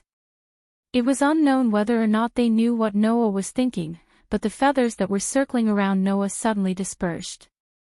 Following which, in the vast expanse of white sky, more and more feathers fell from the sky. They were incomplete and dull. Compared to the feathers from before, they looked as if they had lost their lives. This incomplete and dim feather also circled around Noah's body. As it spun, it emitted an extremely dim radiance compared to the previous feather. From these lights, Noah could only feel one emotion: sorrow. It was like a child who was crying to his family after being hurt. Noah couldn't help but reach out his hand and pick up one of the incomplete feathers. His eyes slightly shook, and he couldn't help but say this: "How can I help you?" Almost at the same time Noah's voice fell, Noah's body blossomed with the same light. A similarly incomplete feather floated out from his body and arrived in front of Noah. The incomplete feathers that were circling around Noah's body all trembled as if they were excited. Then, one by one, they began to circle around the feather that flew out from Noah's body. Not long after, one of the feathers seemed to tremble in joy. Together with the other feather that was also trembling, they slowly approached each other. Ding! In the next second, the two equally damaged pieces of the feather actually perfectly fit together. With a strange sound, they were restored to their perfect state. The recovered feathers blossomed with a strong light that absolutely couldn't be compared to before. They released emotions called excitement, gratitude, excitement, ecstasy, and other emotions to Noah. They flew to Noah's cheeks in an extremely human-like manner and rubbed against Noah's cheeks. Inconceivably, Noah's heart was filled with gratification and joy. It was as if he had a heart-to-heart with the feathers. He stroked the feather that was rubbing against his face and said as if he understood: "I understand. As long as I can find your incomplete parts, you can return to your original state, right?" Wang wang wang. Around them, the incomplete feathers began to tremble one by one, echoing Noah's words. But Noah furrowed his brows. "Where should I go to find your missing parts?" The feather that was rubbing against Noah's cheeks suddenly flew in front of Noah and immediately hit Noah's head. In the next moment, from the feather, fragments of memories flowed into Noah's mind, allowing Noah to obtain a fact that almost made him cry out involuntarily. "You are all worlds." Yes. These complete feathers before his eyes were all complete worlds. Except for the world where the fairy's tale was, the rest were all worlds. In other words, the world of the fairy's tale that Noah was originally in was within these feathers in front of him. And now, Noah had already left the world of the fairy's tale and arrived at another strange place. Between worlds. It was a special space where all the worlds were. As for those incomplete feathers, they were each a fragmented world. The other parts of them were lost in those complete worlds. If Noah wanted these feathers to return to their original state, then he would have to enter each and every world and find the remaining parts of the incomplete worlds. He would have to go and save each and every world. Noah's head was a little dizzy. However, the sadness that continued to be released from the surrounding feathers touched Noah's heart, and his expression became gloomy. Finally, Noah let out a deep sigh. The other worlds.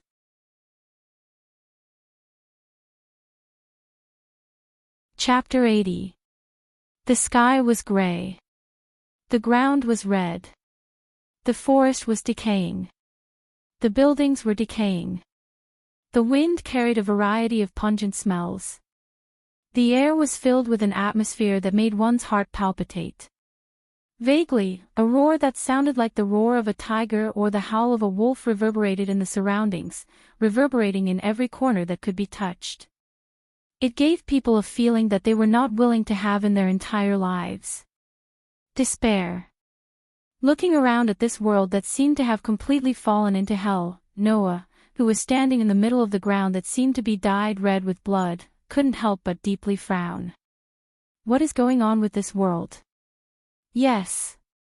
With just a glance, Noah could recognize that this was a completely different world from the one he was in before.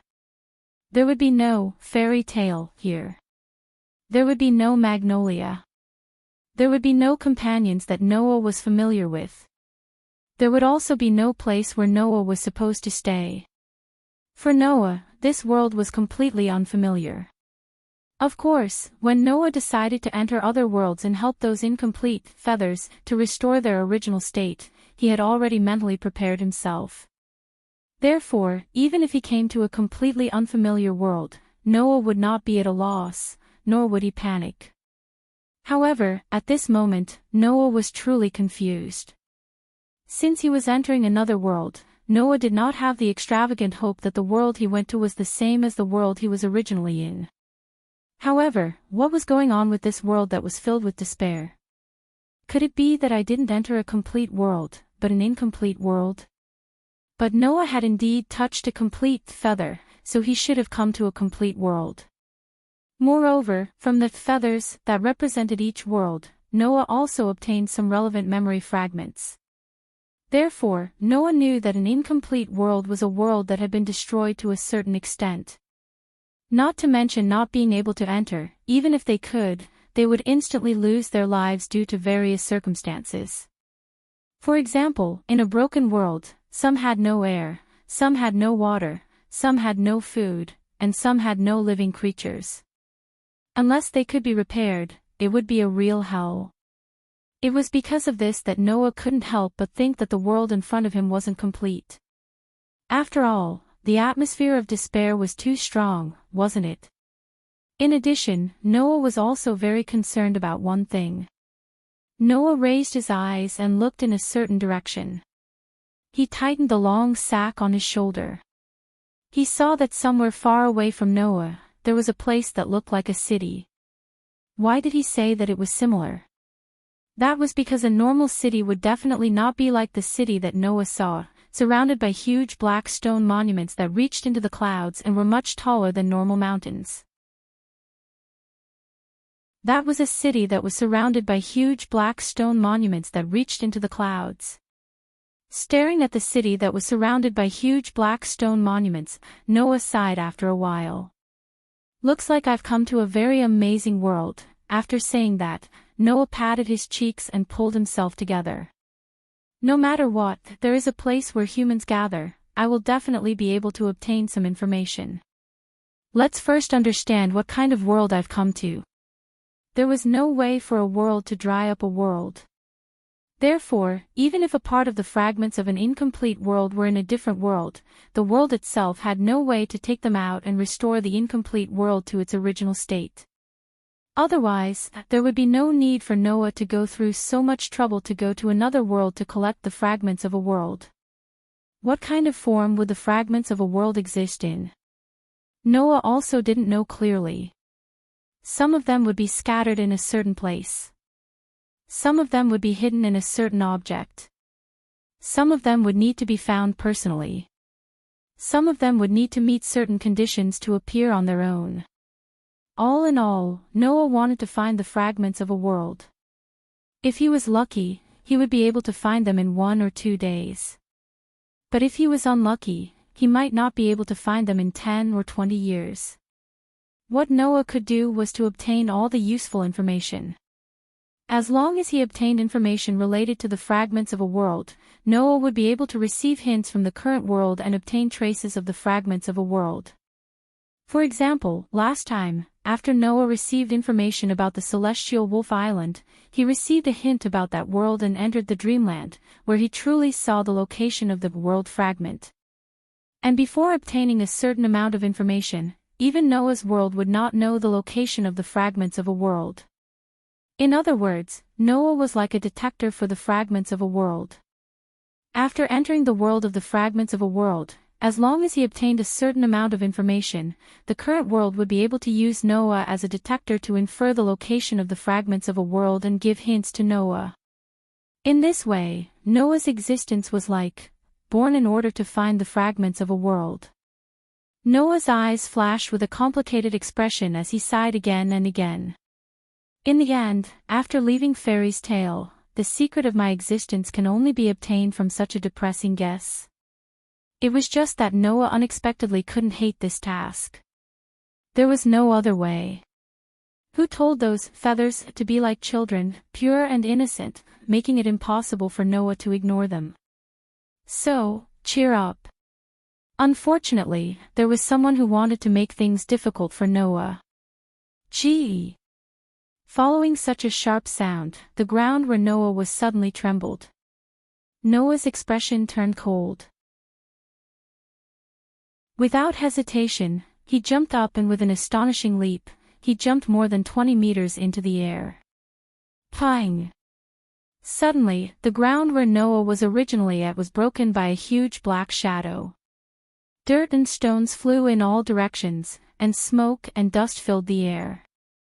Noah, who had jumped into the air, looked below him, and his pupils fiercely shrank. Gee! A 4 to 5 meter tall monster without fur, with veins popping out like water pipes, a body like a snake, and a head like a man-eating flower, drilled out from the ground. At the same time, it let out a sharp cry, and its mouth full of sharp teeth fiercely bit down, swallowing a lot of dirt. That was the dirt that Noah was originally at. If Noah did not jump up in time, then right now, he would be like the dirt, trapped by the disgusting monster's mouth full of unknown liquid, and enter the monster's stomach. Ha! Noah let out a laugh that sounded like anger. You're quite capable. After saying that, Noah directly used the air as a springboard. He turned his body, head down and feet up, and the soles of his feet fiercely stepped on the ground, causing the air to vibrate violently. At the same time, his body was like a bullet, turning into a shadow and shooting down. Shio!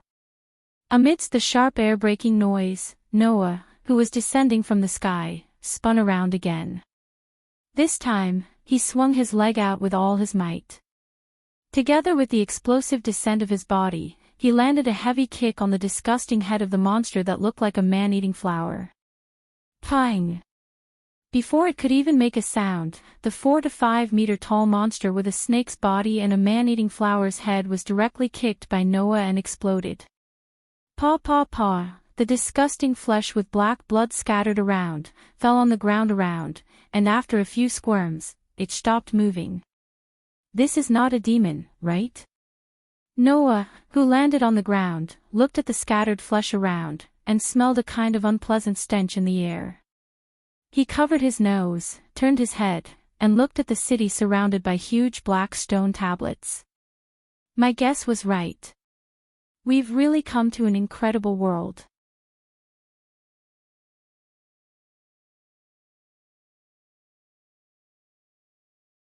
The surrounding buildings were made of stone bricks and glass, at least 10 to 20 meters in height. There were also buildings of ordinary height. However, these places were basically the same size and shape. It was either difficult to distinguish from the outside, or the plaque hanging above was written in words that Noah didn't recognize, making it impossible for Noah to find. This wasn't the most important thing. The most important thing was that on some of the roads, there were some strange vehicles made of steel, with tires under them, going back and forth at different speeds. There were also some pillars on the road that were similar to magic lamps that changed colors from time to time. Only when a certain color was reached would the vehicle stop, allowing people to walk on the road and go to the other side. These rules, for a newcomer like Noah, although it wasn't difficult to determine what kind of actions to take under different circumstances, but when he thought of the various rules in this city that only he didn't know about, Noah felt all kinds of distress. It was also because of this that Noah's actions were quite restrained. Only when the people around him were doing the same thing, Noah would do it. Otherwise, Noah had to carefully control his actions to avoid causing trouble. Fortunately, not long after, Noah's eyes began to light up, and the corner of his mouth also curved up. In the place where Noah's line of sight was, in the middle of a row of buildings, there was a building that seemed to be a shop. There were rows of bookshelves in the shop, and the bookshelves were lined with old and new books. Books? Wasn't that a carrier that recorded all kinds of information? For Noah, this was a tool that could save his life. Immediately, Noah hurriedly walked to the bookstore. However, 5 minutes later, Noah came out of the bookstore gloomily. The owner in charge of selling books was an amiable old man. However, no matter how amiable he was, it was too much of a headache for Noah. There were 3 reasons. 1. Noah didn't know what language the other party spoke. 2. Noah didn't know any of the words on the books. 3. The currency Noah carried with him was not the same as the currency of this world. So, Noah simply hit a wall. Sigh. Noah realized that he had been sighing since he came to this world. I have to think of a way. In fact, Noah had some extraordinary understanding and memory. Otherwise, Noah couldn't have learned the language of the original world with just a few books without anyone's guidance, and reached the level of communicating with others. As long as certain conditions were met, Noah could learn a certain level of language expression. However, there had to be someone to communicate with Noah first, and with Noah's sensing ability, carefully observe and analyze what the other party meant when they expressed a certain language. Only then could he slowly learn the language. Just now, with this idea in mind, Noah tried to communicate with the owner of the bookstore, so that he could at least learn how to communicate, and then learn the language. However, 5 minutes later, because Noah didn't buy anything and kept speaking in a language that he didn't understand, the boss asked Noah to come out with a vexed expression. Although these 5 minutes allowed Noah to learn a certain level of answering, such as, yes, no, hello, sorry, and other simple words, in the end, he still couldn't fully communicate with others. There's no other way. Noah rubbed his eyebrows. Although doing this will definitely be annoying and eye-catching, it's the only way now. Leaving this sentence, Noah began to work hard. The content of the work was simple. He kept looking for passers-by to talk. Not long after, on the street where Noah was, many passers-by were forcibly pulled by Noah to have all kinds of unrelated conversations. Because of this, Noah also received all kinds of treatment. Some warm-hearted people, after communicating with Noah for a period of time, were completely scared by Noah's pestering, and ran away with their tails between their legs. Some cold people were annoyed by Noah, and raised their fists wanting to teach Noah a lesson. In the end, these people were all thrown into small alleys by Noah, and also ran away with their tails between their legs. Some puzzled people had been playing a game of communication with Noah. Some people who were in a hurry, after being forcibly pulled by Noah, flew into a rage, and when there was no other way, they ran away like they were running away. In the end, Noah was brought to a room by a kind passerby. The people inside were all wearing strict uniforms, with hats on their heads, black short sticks on their waists, and silver handcuffs. Their faces were somewhat fiendish. About 2 to 3 days later, Noah came out of the room with satisfaction, leaving behind a group of people who had been burned to death lying on the ground, unable to get up again. Later, Noah found out. This place was called the police station. Those fiendish people who were pestered by Noah to the point of vomiting blood were called the police.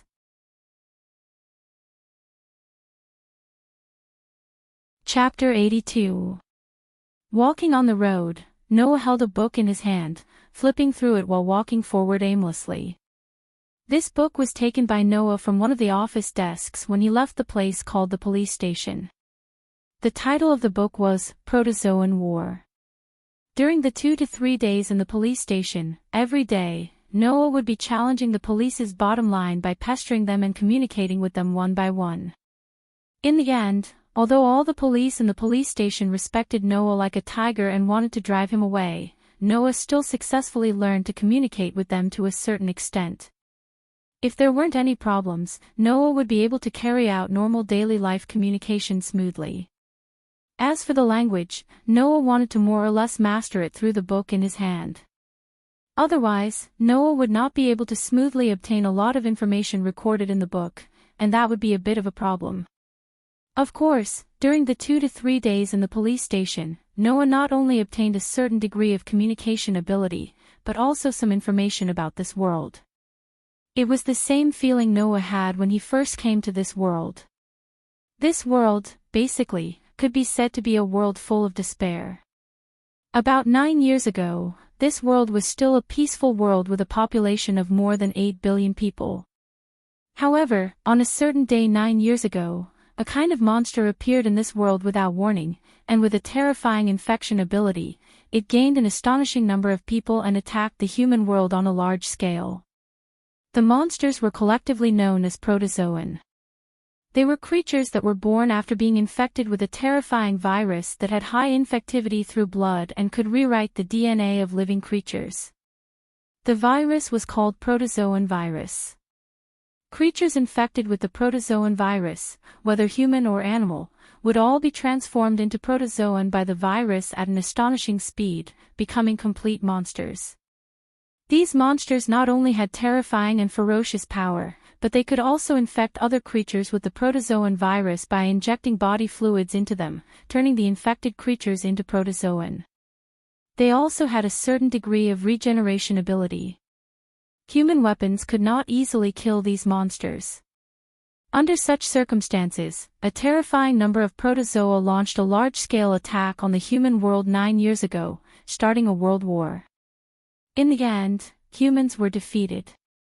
The population of around 8 billion dropped sharply. Only about a tenth of them remained. In the past, the humans who had once ruled over the entire world had also been snatched away by the protogut animals. The remaining 10% of the human population was hiding in the remaining areas. Under the almost hopeless disparity, the protogut animals and the protogut animals engaged in a long tug-of-war for 9 years. And what protected the last areas of human survival and prevented humans from being completely wiped out were those huge black stone tablets that stood around the city.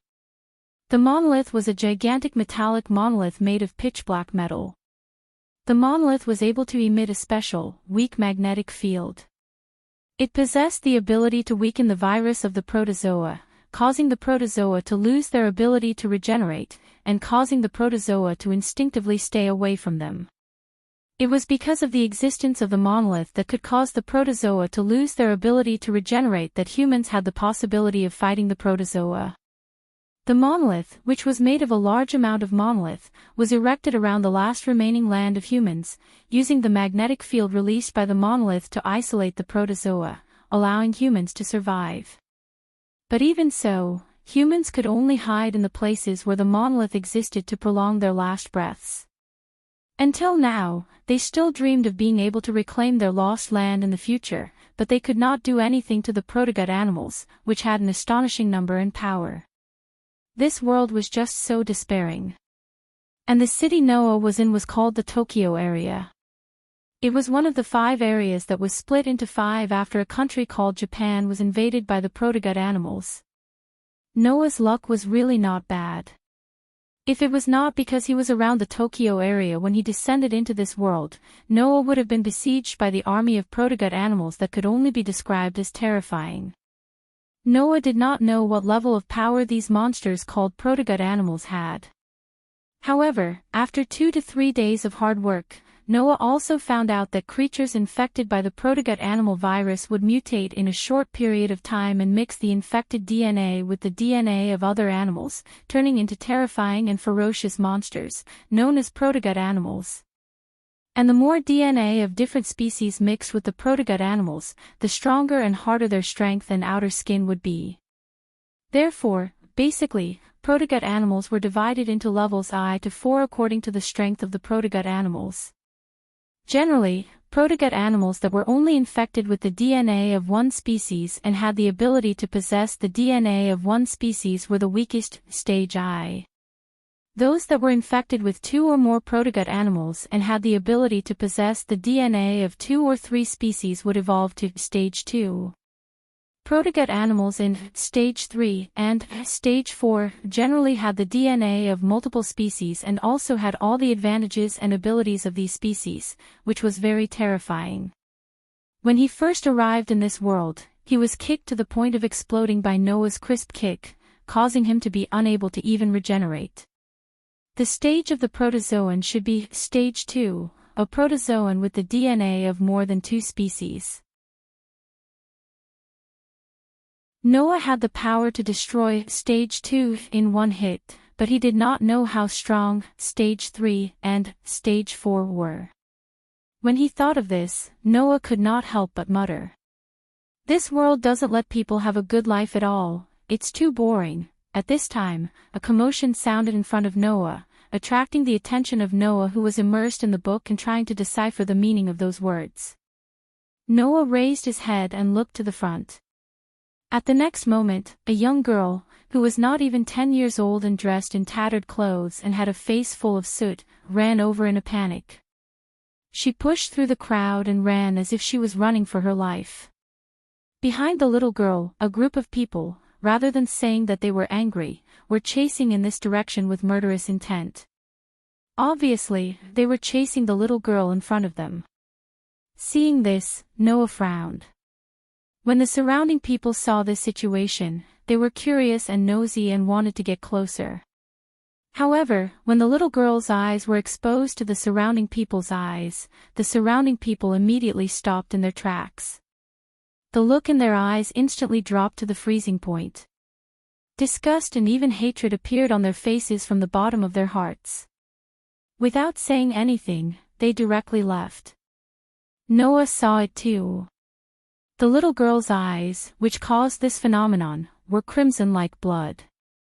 This made Noah unable to react in time for a moment, and he came face to face with the little girl who was running for her life. Ah! The little girl seemed to only realize that there were people in front of her until now. She quickly stopped, and the panic on her face became more and more intense. Even faintly, Noah could see a trace of despair in the other party's crimson eyes. Finally, a group of middle-aged and young people surrounded the little girl with murderous intent. They mercilessly reached out to the little girl and tightly grabbed her. "Caught you! Hateful monster! How dare you come here? See how I deal with you!" A frightened expression appeared on the little girl's dirty face, and she began to scream. "Let me go!" After the voice fell, a scene that made Noah surprised happened. Pang! The little girl only struggled for a moment, and those middle-aged and young people who were holding her tightly, whether in terms of size or strength, obviously could not lose to a little girl who was less than 10 years old, flew out one after another as if they were hit by a huge heavy object, and fell to the ground. The strength of this little girl, who was less than 10 years old, was actually so great that she could break free from nearly 10 adults. It seemed that there were many things in this world that Noah did not know.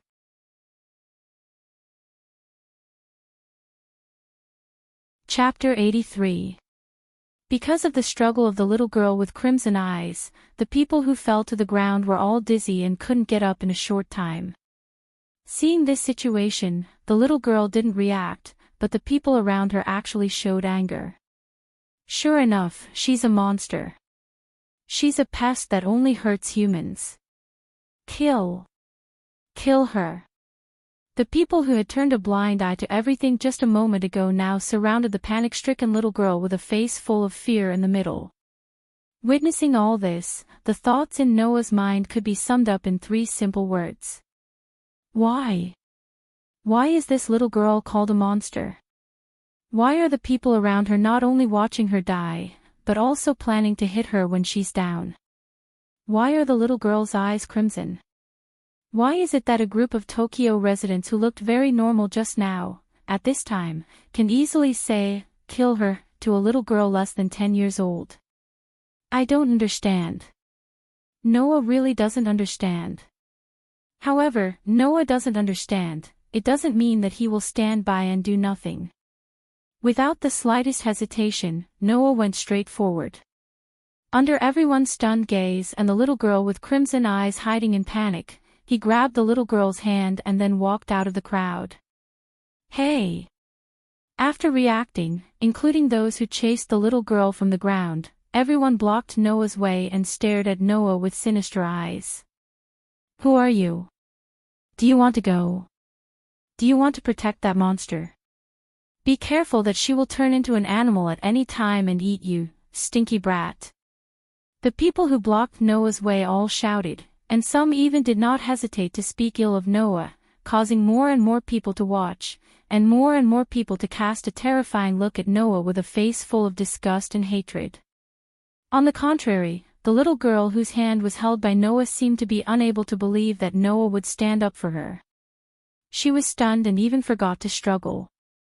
Seeing that there were more and more people around him, and the number of comments that were filled with vulgarities and even vulgarities, Noah could not help but feel a tinge of anger rising in his heart. He swung his hand that was carrying the cloth bag on his shoulder and grabbed the cloth bag in his hand. Seeing this, the surrounding voices disappeared in an instant. The expressions of the people who were angry and hateful just now froze, looked at each other and spat out saliva. TCH, he's actually a police officer. No wonder he went to protect such a monster. For them, these monsters are rare tools to be used, right? What bad luck. The people who were saying these words no longer looked at Noah. Instead, they glanced at the little girl with crimson eyes with unwillingness. They began to discuss in groups of 2s and 3s while dispersing. Seeing this, Noah was slightly startled, and a thoughtful look flashed across his eyes. Police officer. It was another unknown word. Noah looked at the monolith in the distance and was somewhat anxious. Without a certain degree of understanding of this world, his actions were bound to be limited. He had to hurry up and obtain the necessary information to understand this world. 1 week later, outside of the monolith, which was the border of the human living area, was the area where the protozoa rampaged without restraint. It was all listed as an unexplored area in international intelligence. In such an extremely dangerous place, Noah stood on a piece of land that was the color of a rotten tree trunk. He looked at the dark gray sky, and his dark and deep eyes were filled with a kind of unprecedented blankness. In this week's time, other than learning the language and communication in the Tokyo area, Noah spent the rest of his time hunting protozoa outside of the monolith. Noah did not have the currency of this world. Therefore, after inadvertently learning that some research facilities were purchasing parts of protozoa's bodies for research, Noah often came to hunt protozoa. By selling parts of the protozoa's bodies, he earned some living expenses. And now, after a week of this life, Noah had basically solved the communication and language problems. Therefore, he also learned about the cruel reality. Noah, who carried a weapon with him, seemed to be mistaken for a police officer. The so-called police officer was the abbreviation of a civilian police company. It was a civilian organization that was responsible for dealing with protozoa-related incidents. The main job of the police was to eliminate the protozoa that broke into the human living area from the outside. Because it was in the form of a civilian company, the police usually carried out their tasks in the form of a commission. The content of the task did not only include eliminating the invading protozoa, but also various tasks such as bodyguard, escort, search, and so on. Sometimes, they also had to accept the government's instructions and carry out the task.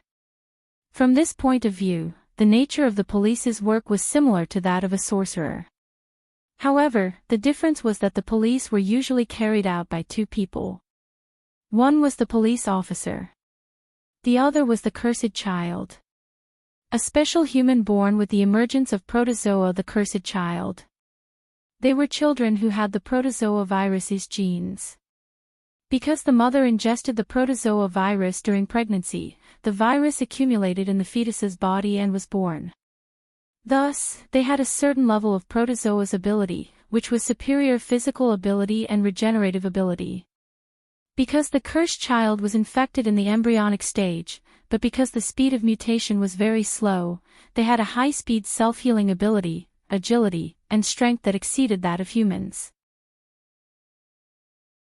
And when the cursed child liberated the protozoa virus in their body and gained power, the phenomenon that appeared was that they would turn into dark red pupils.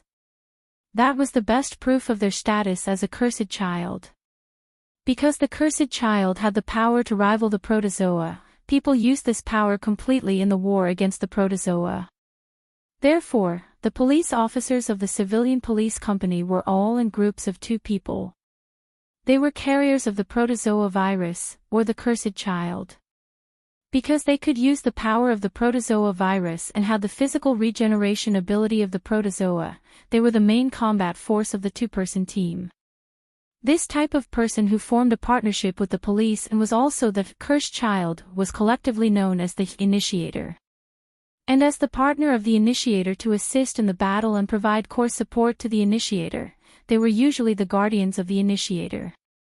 Most of them were ordinary humans. Although their combat ability might not be as good as the initiator, they were basically good fighters. They were responsible for giving orders and had the intangible responsibility of being the spiritual pillar of the initiator. They were collectively known as promoters. Because the protozoan virus had appeared less than 10 years ago, the initiator, or rather, the cursed child, were all children under the age of 10. And they were all women. This group of little girls who were born without knowing anything were not only used as props, but because of the protozoa virus in their bodies, they were not treated as humans at all. Monsters. This was the reason why the little girl with dark red eyes was rejected and even attacked by people.